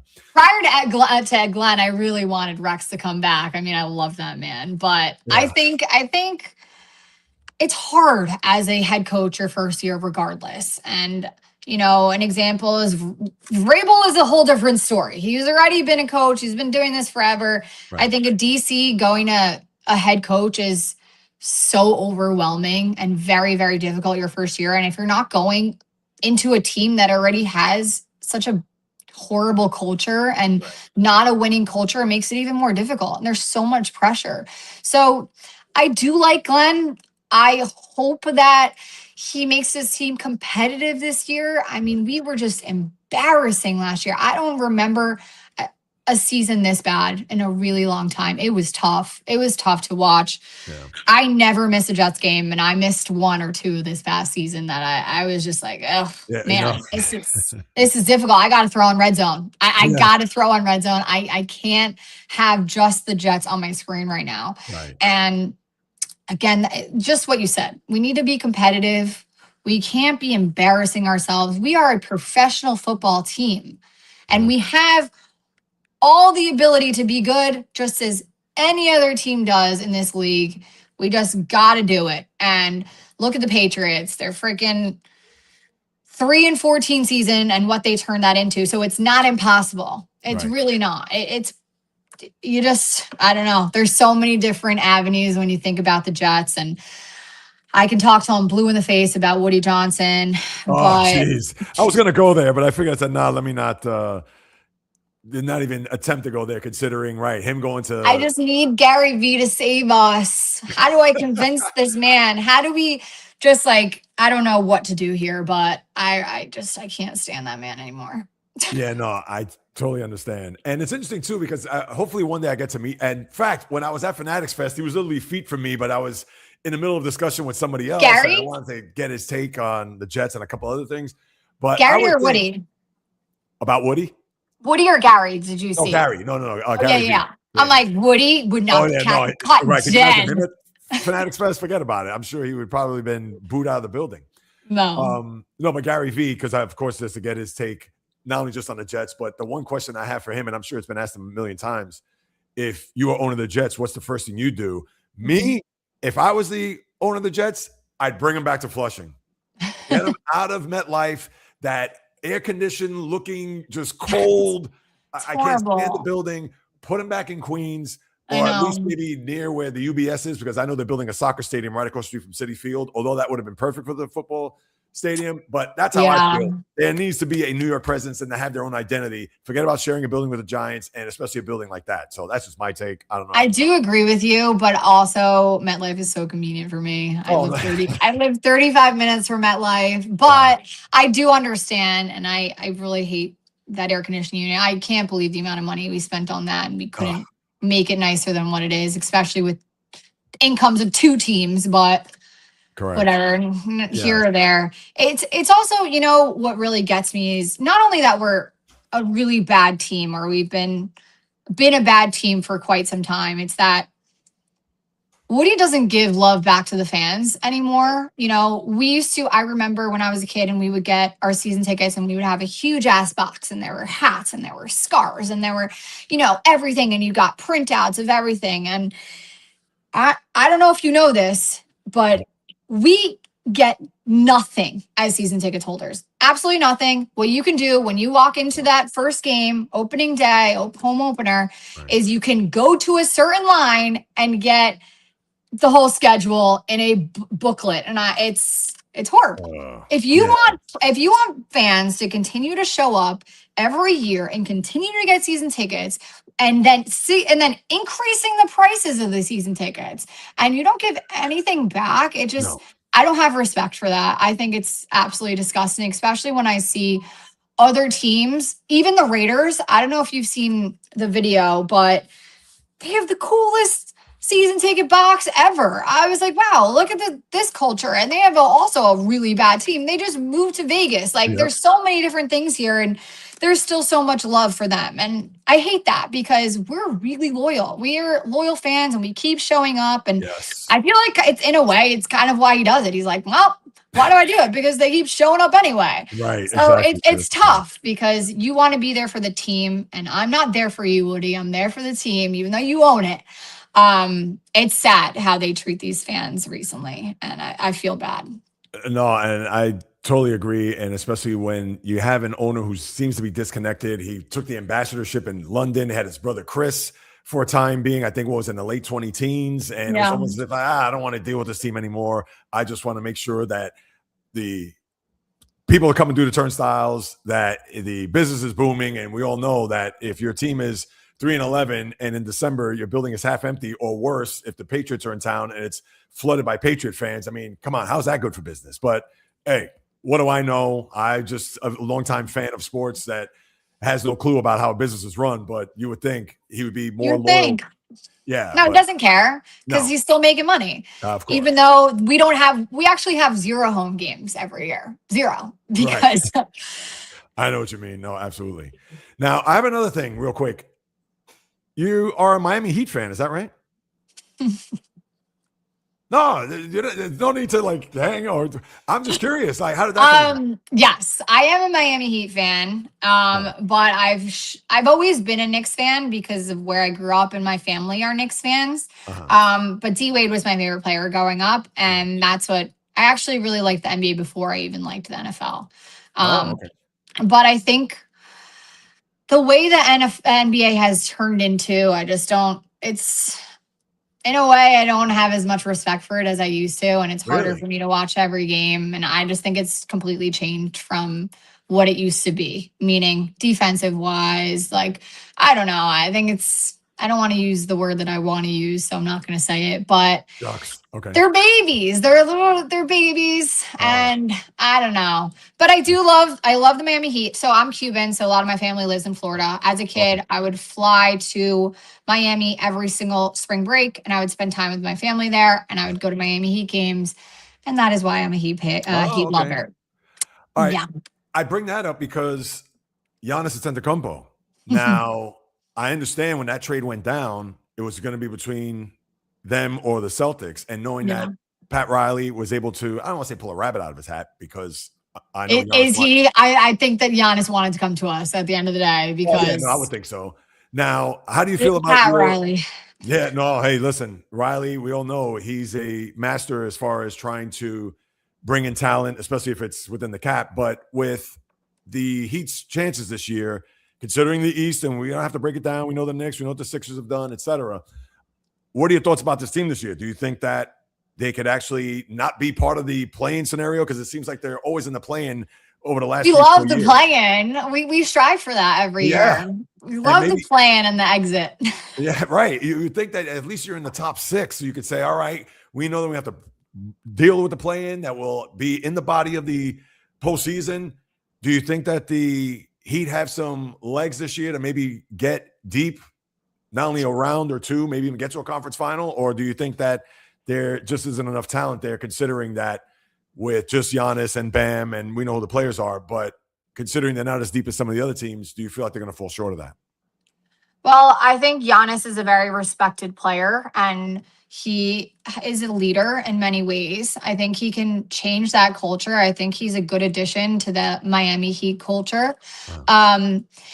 It's just going to be tough because now we have a lot of young players that haven't been playing in the league that long and don't really know and don't mesh together. You know, our starting five looks very different. So I don't. This is a team where I don't know. Could they surprise us? Yes. Right. I think Giannis and Bam could have this beautiful little duo, like LeBron and D Wade did. Who knows? But it's a kind of I'm in the air with this one. I don't know. I think they seem to always get there. It looks like they're going to have a terrible season, and then they somehow make the play-in. And I know the play-in is the play-in, and if we didn't have the play-in, they wouldn't have been making the playoffs for a very long time. But they have grit. They have a good culture behind them, and I think if they start making the right moves, if they start really coming together, if they have cohesiveness, if they have the mentality like the Knicks had, maybe not the best and the most talented players, but if you come together as a team and you play as a unit and you have, those players coming off the bench that you respect and you trust, it changes an entire team. And that's why I respect the Knicks so much. And I really immersed myself into the whole finals. I think the world did. Yeah. There's so many friends that I had that never watched the NBA or never watched the finals. Even my stepmom, who's Colombian, who doesn't know anything about basketball, was like sending me videos of the finals. And I'm like, who even are you? So It's so amazing how it brought the world together and, a lot of new fans of basketball. And I think that's what the Heat need to embody this year is that type of mentality. And, the talent is the talent.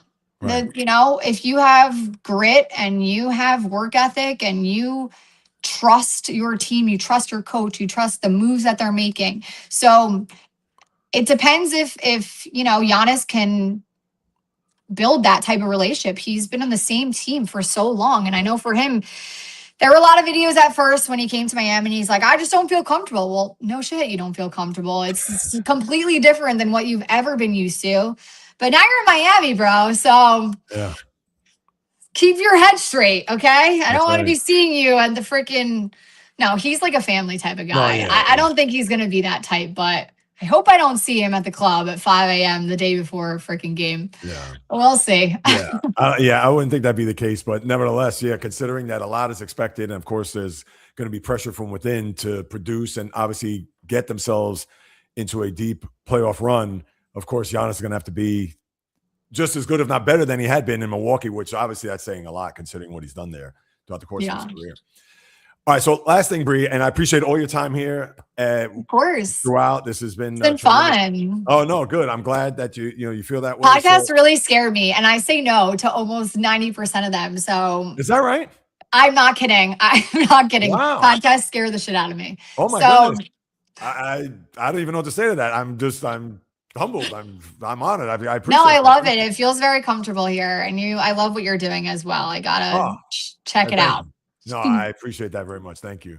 So now that, of course, we've laid the foundation to how you got started, sports. And it's interesting because it wasn't as if that you watched the game and then said, "Oh, I'm going to follow this team," and away you go. It was playing sports and then latching on to the Jets. And obviously, I know you mentioned the NBA and the Yankees, et cetera. And although, just to encapsulate, despite the fact that, yeah, you're just now getting your feet wet in this space, despite you having a very productive and successful page there on Instagram. But what would you say to yourself years ago that you would never think in a million years that there's no way that this would happen, considering that this isn't someone like myself, let's say that, oh, I've always loved sports and I've always wanted to do this, whatever, in some way, shape, or form, and I'm doing it. No, if I would have told you 5 years ago that you're going to do this, you'd probably be like, you got to be high. But now that you're here, like, what would you tell your old self or even your future self about where you're at now and where you plan to go?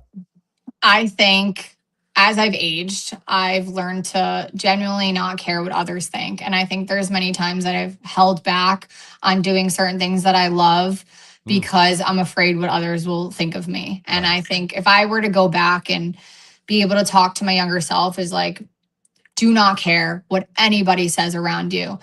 Does not matter. Don't let that harbor in your head and keep your head spinning. Just do what you want to do and do what you love. And sometimes you're going to fail and sometimes it's going to click, and keep working hard to push yourself to get there, no matter what the journey is. Right. No, that's tremendous. And that's good. And I'm sure that it's going to play in the back of your head, especially that first day when you go into the doors at Jet Camp or in Florham Park, to where you're going to have a big exhale because you're going to have to remind yourself, like, hey, I'm here for a reason and not just because somebody just gave this to me. You've earned that spot. And of course, with that, I wish you all the best, Bree. Thank you so much for taking as much time here.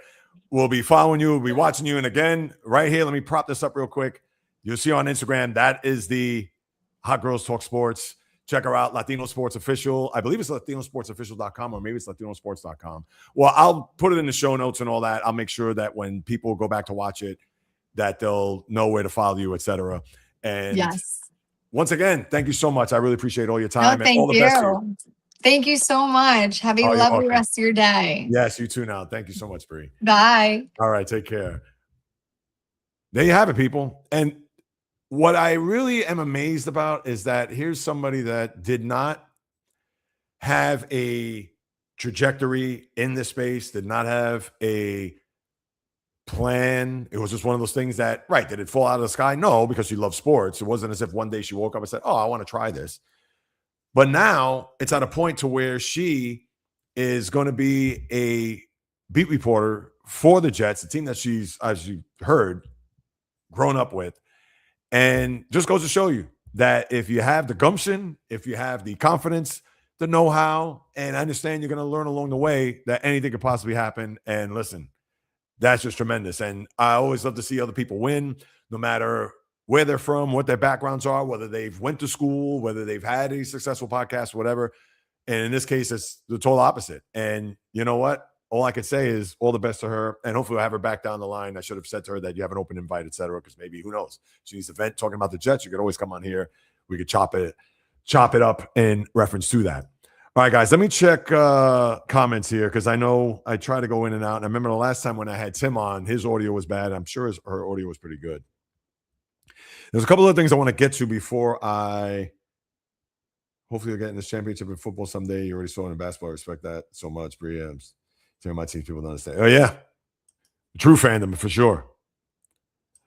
Is Brie Judson. No, she's Yankees. And bio, I know I didn't get to your comment. My apologies, where we welcomed her to the show. So, because once she came on, obviously I was just focused. And I try to go back and forth with some of the comments just to kind of see where we're at and to make sure that the audio, everything was sounding good. So, yeah. Then I love the word work. Oh, I appreciate that, Ray. You know it. And yes. Oh, Miss Priya even stopped by. Look at that. That's what I'm trying to do. Plug away. That's it. Almost at 100, Ray. Keep plugging. You know it. And Miss Priya from North Carolina stopping by. I've seen the videos. Look for Ted. Yeah, no. Yeah, I know that's the one thing I got to learn, to kind of intersperse the comments while she's on, because of course I had so much to ask and she gave so much insight as to what she's doing and where she's coming from, et cetera. So, listen, that was a tremendous spot, and I thank her for all of her time in spending with us to share her journey and what's going on with her. All right, now I'll get to your comments in a moment. I want to touch on a couple other things. Let me get here because let's see. I got 3 things I want to discuss, or 4. 4. I'll try to be rapid fire and get your thoughts. I'll go back to that and then I'll sign off. But here's the first thing. Did you see this yesterday? So LaShawn McCoy, for those who don't know, played for the Philadelphia Eagles. I know he bounced around after that. Was in Buffalo, Kansas City. I believe he may have even won a ring with the Chiefs, although he didn't really play that much. And yesterday, he came out on a podcast. And I remember he had a podcast of his own once upon a time, and then I don't know, that fizzled out or whatever. But he came out and actually said that he mentioned that Antonio Brown should be a first ballot Hall of Famer, which, you know what? That would be hard to argue because he was first team All-Pro 4 times. He did put up prolific numbers, especially when Ben Roethlisberger, he and AB had a big-time connection there in the mid-20 teens. And forget about what he did when he went to the Raiders and got out of Oakland and then went to the Patriots for a hot minute, then to Tampa, et cetera, won a Super Bowl. But then the second thing that came out of his mouth was that if I'm starting a team, I'm picking AB over Jerry Rice. And he came out and even said, well, what is it that Antonio Brown can't do what Jerry Rice could do? And to me, it's 2 different things. We know Antonio Brown was great. And I'm a Steelers fan, as you guys know, and gals. So, yeah, we know how productive and how electric he was, and was a guy that I don't know how Mike Tomlin was able to corral him for the 9 years that he was in Pittsburgh. But when you have a situation where you're talking about Jerry Rice, you're talking about the greatest wide receiver. I understand he played a long time. The records we don't even need to get into. They're going to be untouched, etc. But for him to actually say that Antonio Brown could do just as much, as not more, than Jerry Rice, then I guess he never saw Jerry Rice play. And Jerry Rice was that guy. Not to say that Antonio Brown never worked out. I saw some of the videos here in South Florida on the beach with all his workouts, et cetera, his drills, his footwork. I get it. But to say that you would choose him over Jerry Rice, it's ludicrous. Which then, when I think of the bigger picture, when I look at how current or even former athletes, when I look at people like us, diehard fans, Kook fans that we've watched, we follow, we know the ins and outs, et cetera. And when they say that, well, the reason why I would pick, and he didn't say this on the video, but the reason why I would pick Antonio Brown over Jerry Rice is because I played the game. I know, I studied, I did this, you didn't. All you got to do is just pull out the footage of what LaShawn McCoy said, and it's laughable. Because, and he has a right to his own opinion. I get that. But it's laughable because how in anybody's right frame of mind is going to think that you're going to take Antonio Brown over Jerry Rice, where Jerry Rice was not just the greatest receiver ever, his route running, his durability, even when he tore his ACL, I believe it was a 97 season in Tampa, but came back within the same season and played later on, which was similar to what Rod Woodson did the year before when he tore his knee in Pittsburgh. Well, 2 years ago, it was in 95. And here's a guy that, again, when you're talking about the top football players of all time, when you rank them, and you can rank them however you want, but up there is Jim Brown, Lawrence Taylor, Tom Brady, Jerry Rice. Jerry Rice in the top 5. Antonio Brown is nowhere near the top 5. He wouldn't even crack the top 50. In fact, I take Randy Moss over Antonio Brown, and I'm a Steeler fan. And I love Randy Moss. So for him to say that, LaShawn McCoy, come back to me. That's number 1. Number 2, I kind of need to bring up some bad news. But here goes the graphic, which I don't want to say or have that juju of because of what happened 32 years ago today. And then obviously with the CBA expiring, and now think about it, less than 4 months. Today was baseball's darkest day, at least in the last 60, 70 years. I'm not talking about the Black Sox scandal. I'm not talking about before baseball was integrated. I mean, obviously it's going way back. But August 12th, I'll never forget it. And mind you, this is pre-internet, pre-social media, pre-smartphone. It was one of those things that when it came up, like, oh, wow, they did strike. Okay, let's see if they can come to a settlement, an agreement, whatever. And August 12th became September 1st, September 15th. And next thing you know, and I don't even remember how long it was before they realized that, there's going to be no rest of the season, no World Series. And I'm sure Ray could attest because that year the Yankees were starting their way back to prominence, considering the Stump Merrill years, Mel Hall and Alvaro Espinoza and guys like that were Yankees in the late 80s, early 90s. And for baseball to put a pause on that season where we could have gotten a World Series of the Montreal Expos, who were loaded at that time. Larry Walker, Pedro Martinez, Marquise Grissom, Moises Alou, Larry Walker. I think Andres Galarraga was on the team at that time. I mean, the team was stacked. And they actually had a better record than the Yankees, if I'm not mistaken, in that 94 year. But then you also had Tony Gwynn, who was batting .394 at the time and certainly was a threat to hit 400. Matt Williams, the giant third baseman, who up to that point had hit 43 home runs, where he was on pace to break Roger Maris's 61 record, which we all know was broken later on, which obviously we don't need to get into. But at that time, it was like, oh, wait a minute. Matt Williams is 18 home runs away, and he still has a month and a half of baseball to go to maybe shatter a record that was held at that time. What? Do the math real quick. 33 years, 1961. And all that went, that was it. And it was one of those things where, as a baseball fan, it sucked to not have baseball the rest of that season. And of course, a lot of the fans at that time, they jumped ship. They said, the hell with this. We're not going to deal with baseball anymore. And remember, the following year, when they finally did come to an agreement, they didn't start that season until the middle of April.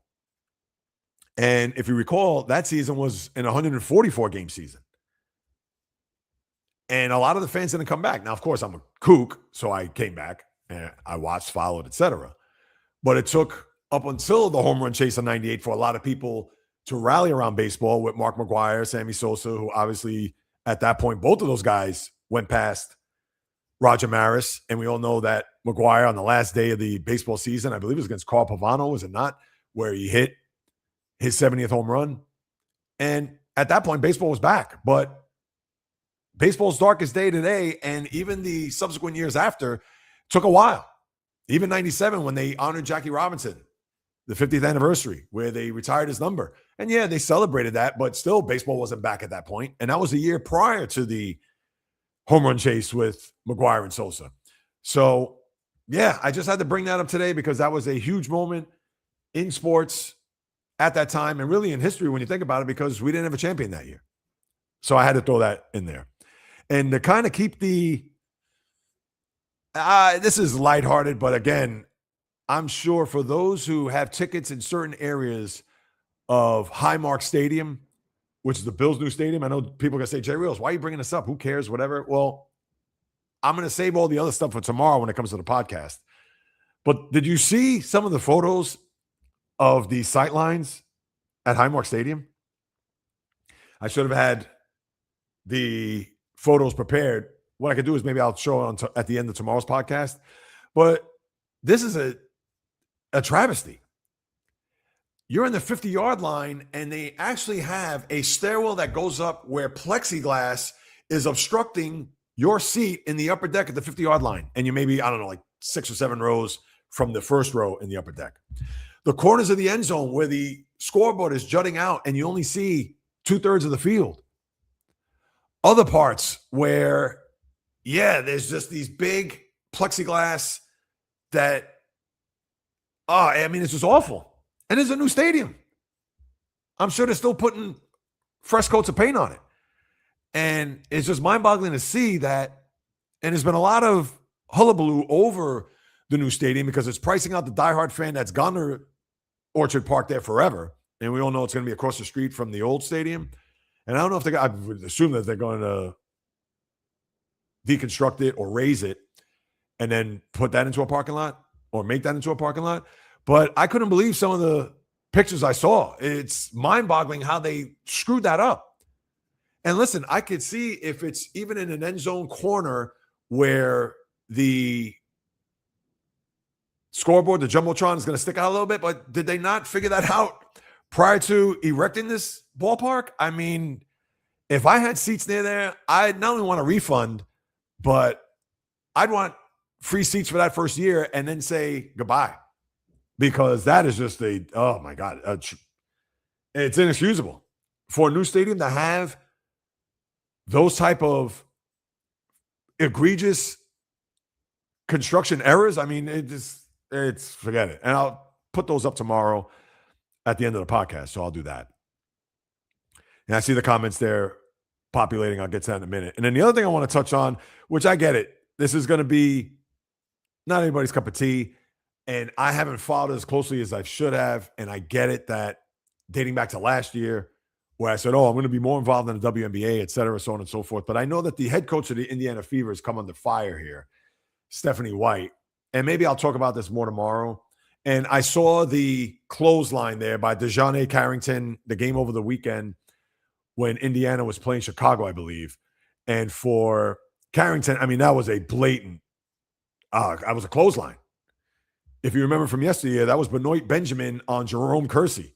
Or for those who remember, or at least to keep it in perspective of two teams that everybody's familiar with, that was Kevin McHale on Kurt Rambis.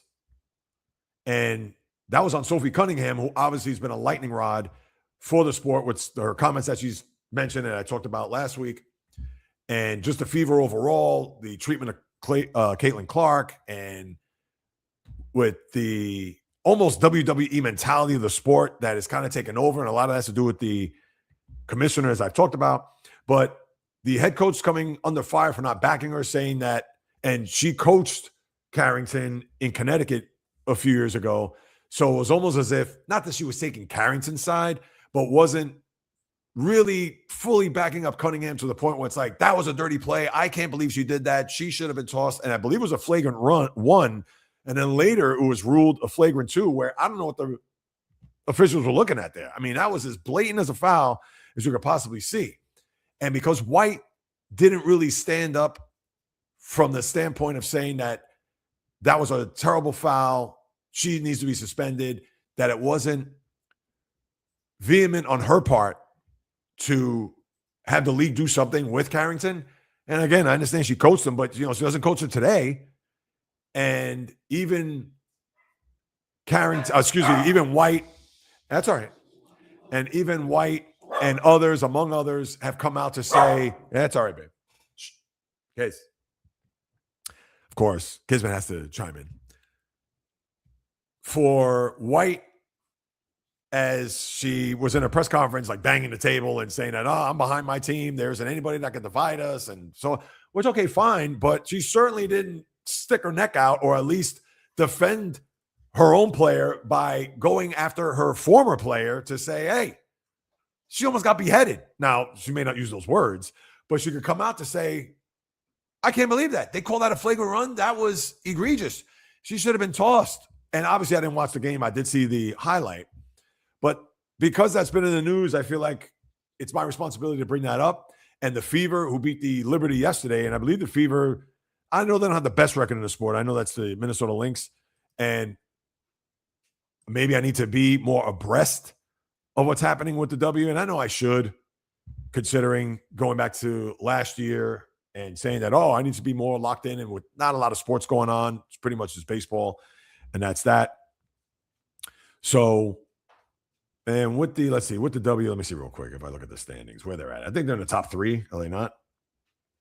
No, they're actually 4th behind Minnesota, Golden State, Las Vegas. And Golden State, what a year they've had for Val.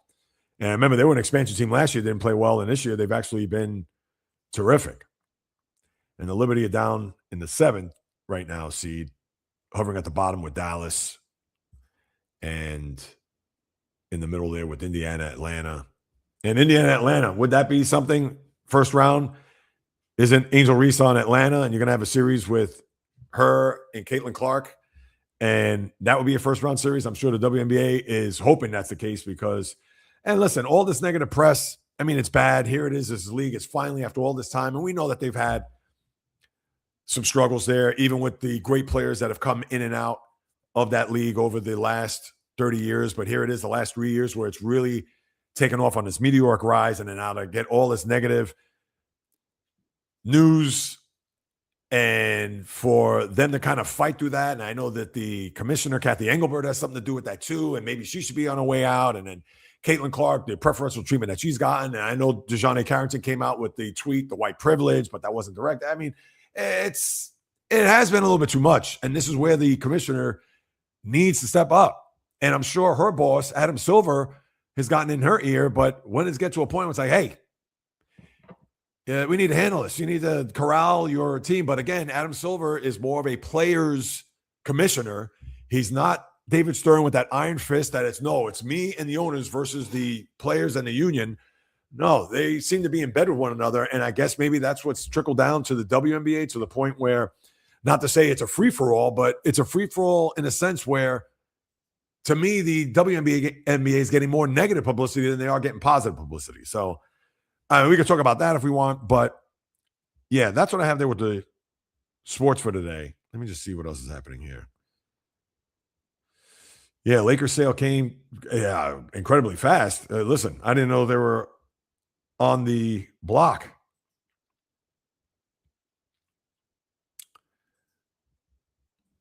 Yeah, here it is. They're talking about the strike here. What was lost at a 94 strike and what it means for 2027. Means a lot if you ask me. All right, let me get to the comments here. And then we'll talk about tomorrow. We'll get into what we'll discuss there with the podcast. No, that's not what I want. Hang on, guys. All right. Let's see. Ray, I wouldn't take the cup banner. Yep. Yeah, that Mark Walter in the investigation. I mean, that's crazy.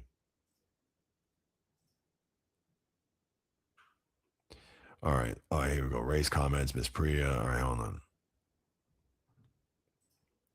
Travis, LGM. I don't know if you're still with us, Travis, but I appreciate you stopping by, as always.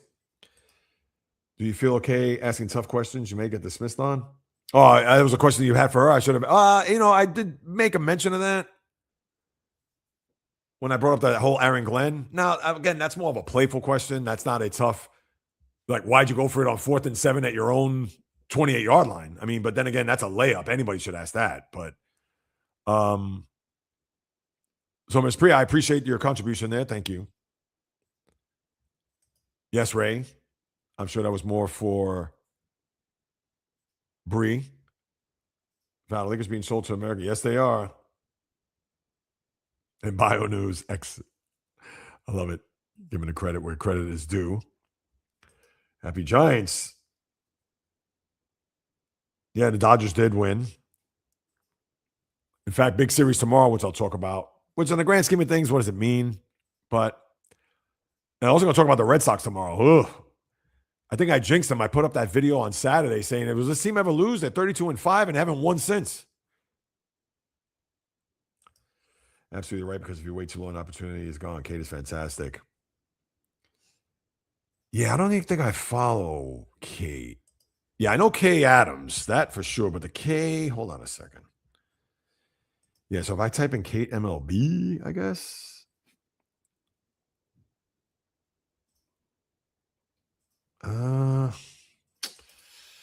Let me see.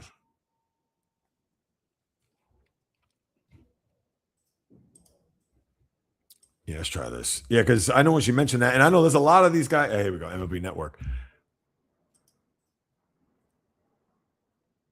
This got to be her, right? Kate Maniscalco. That's like Sebastian. Is that her dad? Yeah, ask Kate. Yeah, here it is.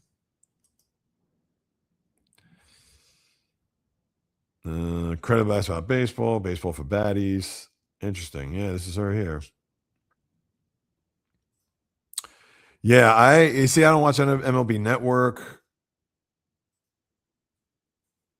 Oh, she's down with CAA. Oh, she's big time. Well, obviously, she has 146,000 followers or whatever. And that's like those other guys. I guess I'm giving them a prop here. is, I don't know if you guys seen the Bat Boys. The two guys that have leaned in on that, and they also have a big following, big YouTube channel, etc.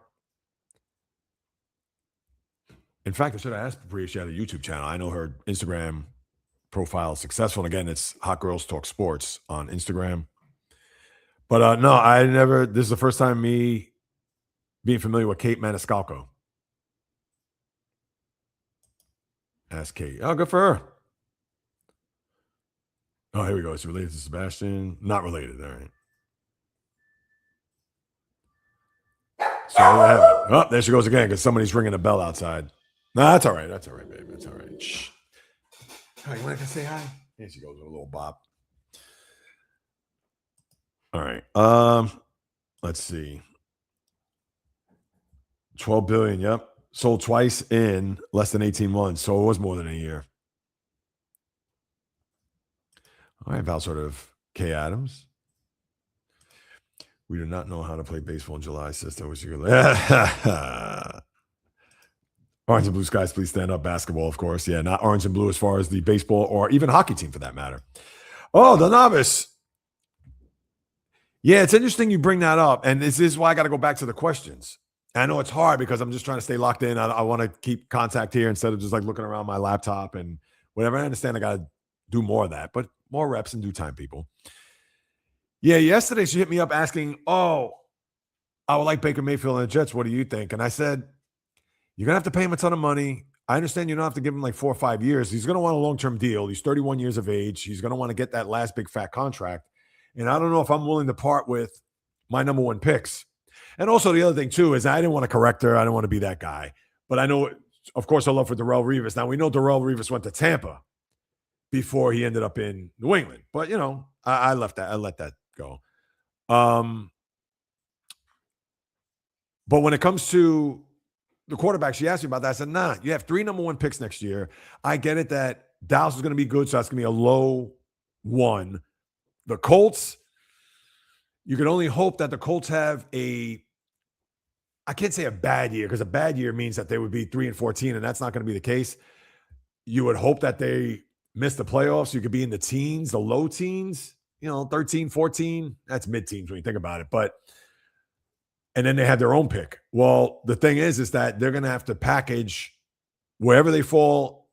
Now, if they get the number 1 pick, they're set. They don't have to worry about it. But let's say if they end up being 3 or 4, they may have to package that pick and the Colt pick, and maybe they have to throw in the Cowboy pick if they feel like they have the quarterback that is going to be there at 3 for the taking. Now, I'm sure they could probably package the both number 1s and maybe a 1 next year or a 2 the following year. I'm sure whatever combination is going to work for them that they'll do. But yeah, I thought Baker Mayfield, the Jets, although he would thrive here, I think, but the Jets aren't ready to win. And again, I don't know if Baker Mayfield's a guy. You got to have the right talent around them in order for them to succeed. And right now, the Jets don't have that. Will it be better with him than Geno Smith? Yes. That much better? Yeah. But is that much better what? From 4 or 5 wins to 7, 8 wins, and you still don't make the playoffs? And even though you signed to a long-term deal next year and you got the number 1 picks, I get that. But yeah, you got to have a guy that's mid-20s that could really be a part of this team for the next 6, 8 years. Not a guy who's just going to be here for 2, 3 years and then that's it. At least that's how I look at it. Which is interesting. It made me think about what Waffle Iron said the other day, a.k.a. Fuqua Johnson, Rhoda Penmark, Tatsuya Mai, Minnesota Fats, where he said that New York can't strip their team, start from the bottom and work their way up. I disagree with that. I think that if whomever that is, and I'll just use David Stearns in this case, not that the Mets are going to do that, but let's just say if David Stearns after this year came out and said, you know what, guys, what we did is not working. Yes, we have to keep Soto because nobody's going to take that contract, even though he could opt out of it 3 years from now. And we're going to start over.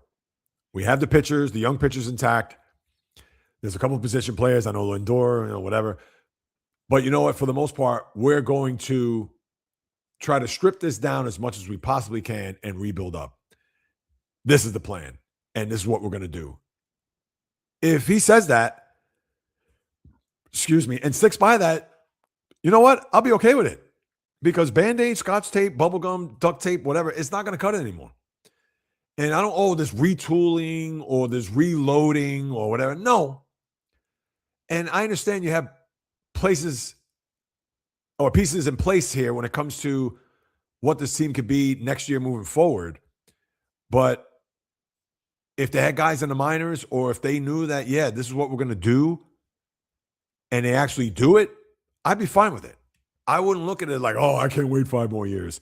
No, if it's going to take 5 years to get it right, then you know what? Hey, by the time we get to 2031, 32, 33, God willing, if I'm still on this planet, then you know what? I'll say, all right, they stuck to it. As opposed to 2 years in, oh, it's not working. Well, now we're going to start buying free agents again. No.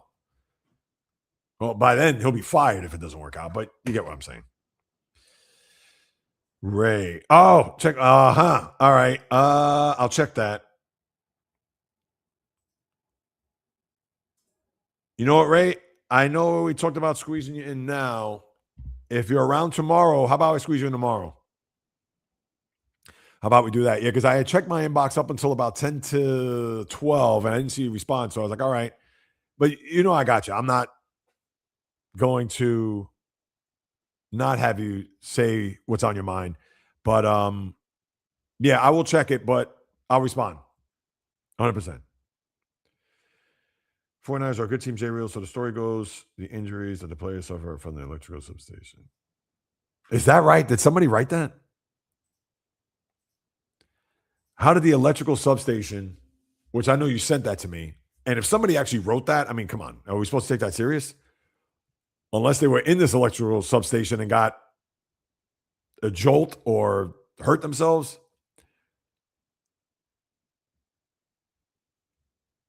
Well, what is it about the electrical? That's interesting. I got to look into that. I think it would have been a great World Series. Thank you for mentioning it. Yes. Montreal and the Yanks. I'll make you uncomfortable. What is happening? Welcome. It's been what? 20 minutes since you've been on. I know. I got to catch up to all these comments. I watched that sport short you made about this topic. Oh, you did? Oh, thank you. That's old Sean McCoy. Yes. Do I watch CFL also? I got to be honest with you. Uncomfortable. I do not. The only thing I know about it is I know that they play on a 110-yard field. It's bigger. And I can tell you, I don't even know how many teams play, but if I go through all the teams, Montreal Alouettes, Toronto Argonauts, Edmonton Eskimos,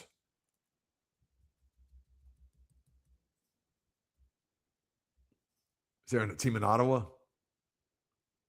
Winnipeg? Blue Bombers? Yeah, those are the teams I know. CFL teams. Calgary Stampeders. Oh, Edmonton Elks. Oh, they probably changed it because of Eskimos. Saskatchewan Roughriders. I did hear that. Yeah, Winnipeg Blue Bombers. The Alouettes. The Argonauts. Oh, there's only... They have 9 teams? That's weird.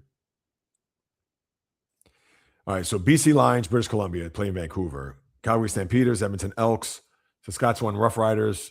That's in, of course, the province of Saskatchewan, where Calgary, Edmonton's Alberta, BC, British Columbia, Vancouver. In the east is Hamilton Tiger Cats, Ontario, Montreal, which is Quebec, Ottawa, Toronto, also in Ontario. 9 teams. Didn't realize there were 9. I thought it'd be they even out, have 10. But I don't know. Do you follow that? Uncomfortable. I'm curious. What's this? The Niners. Oh, okay. U.S. Bank. All good, man. But it throws you off thought when you hear background noise. I do the same. Oh, yeah, because you're locked in. And listen, I expect every now and again the dog to bark. So yeah. It's all good. But again, this is where you try to stay laser focused, at least for me. Locked in. Do any female actually watch ball? Yeah. I just had a guest that is on 40 minutes ago. It's all guys. All right, out of here. Call Me Lake Show. Welcome. Call Me Lake Show, by the way, I'm going to give you a shout, was in my recent video that I posted on Friday, who is from, Jonah, are you from LA? I think you're from LA. Are you not? Because I know you were there. I don't know the parameters. I don't know your family members, which ones were which. But, hey, but I have to say, he was in my video, and here he is on the live stream. So I appreciate you. Thank you so much for stopping by. And your Lakers just got bought for $12 billion. And also the Yankees, too, with this. I'll talk about that tomorrow. I did see that where they got this, what was it, $2.6 billion from the group. What does it get? It starts with an A. Allied. But anyway, talk about paying off their debts and all that stuff. But even though the Steinbrenners are principal owner, but that $2.6 billion goes into their coffers, but by any means, they're not a big or even a steady influence as far as the decision making with the team. Yeah, I'll talk more about that tomorrow. Oh, well, let me go back to bio. Blake Snell, yes, he did 10 Ks, and I know Diaz actually came in the game yesterday too. But for Snell, listen, we know when he's healthy, Blake Snell is an excellent pitcher. The guy's won 2 Cy Youngs. He's thrown, I believe, 2 no-hitters, if I'm not mistaken. Did he not? I know he threw the one against the Giants when he was with San Diego. Sorry, Val. What was the other no-hitter?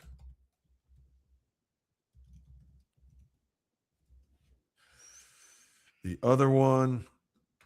Oh, no, just the one. It was against the Giants. Why did I think he had 2? I know 2 Cy Youngs. Yeah. No, listen, Snell, he deals.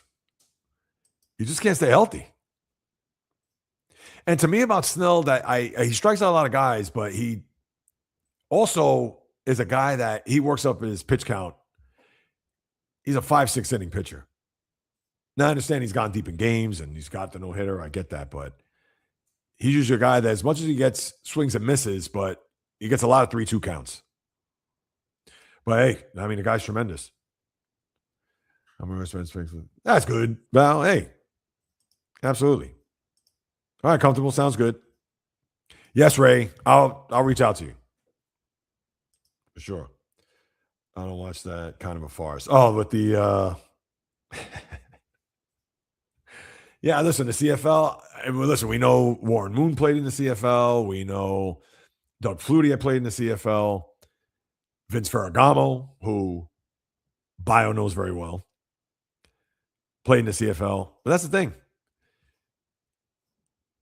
CFL doesn't get a lot of pub here in the States.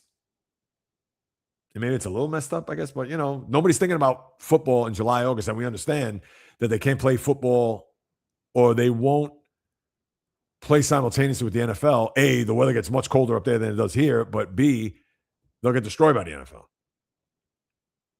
And that's a good question. How long has the CFL been around? I know even going back to the 70s, I remember them being around. How long?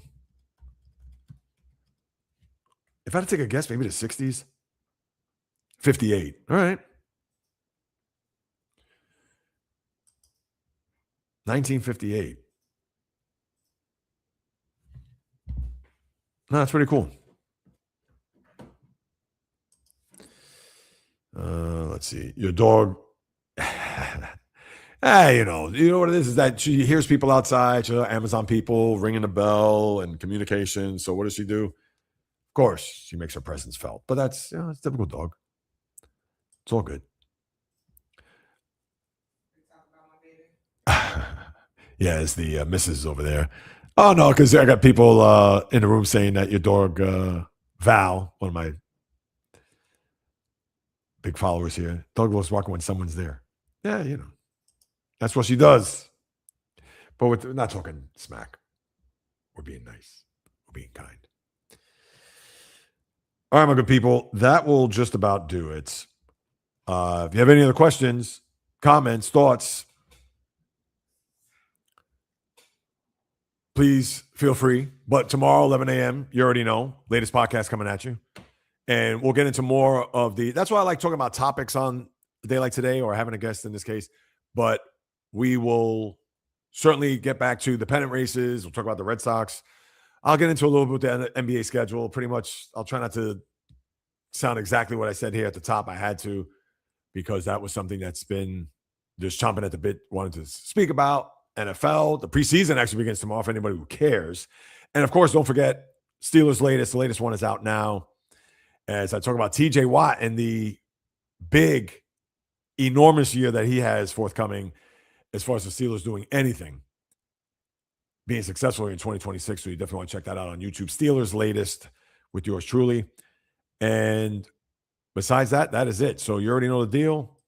Latest edition tomorrow. Any last thoughts? For those who are here for the very first time, please subscribe. Make sure you hit that notification bell so that 11 a.m. Eastern time comes tomorrow. You'll be like, oh, wait, Jay Reels is on? Let me see what he's got to say today. And chime in with whatever thoughts and questions, comments, criticism even. I'm open to it. Praise, whatever it may be. I certainly appreciate it. And Ray, I'll get back at you, as you well know. But that'll do it. Another live stream in the books, as you already know, people. In the blood, in the DNA, talking sports since birth. Bringing you all the latest and greatest of what's happening in the toy department of life. And whether you do or do not know, here's what I love to do. Since birth, as I've said before, I'll say it again, until my last dying breath. But with that said, for the South Bronx, South Beach, South Central, South Pacific, and all points beyond, you already know, as long as I'm in front of this microphone and camera, I will deliver nothing but passion, fire, energy, fury, my thoughts, opinions, critiques, praise, analysis, feelings on anything and everything that happens in the world of the diamond, ice, gridiron, hardwood, golf course, racetrack, tennis court, boxing ring, octagon, you name it. From my lips to your ears, from my heart to your soul, from where I am to wherever you are, the J Reels live stream always comes live, correct, directed, and full effect.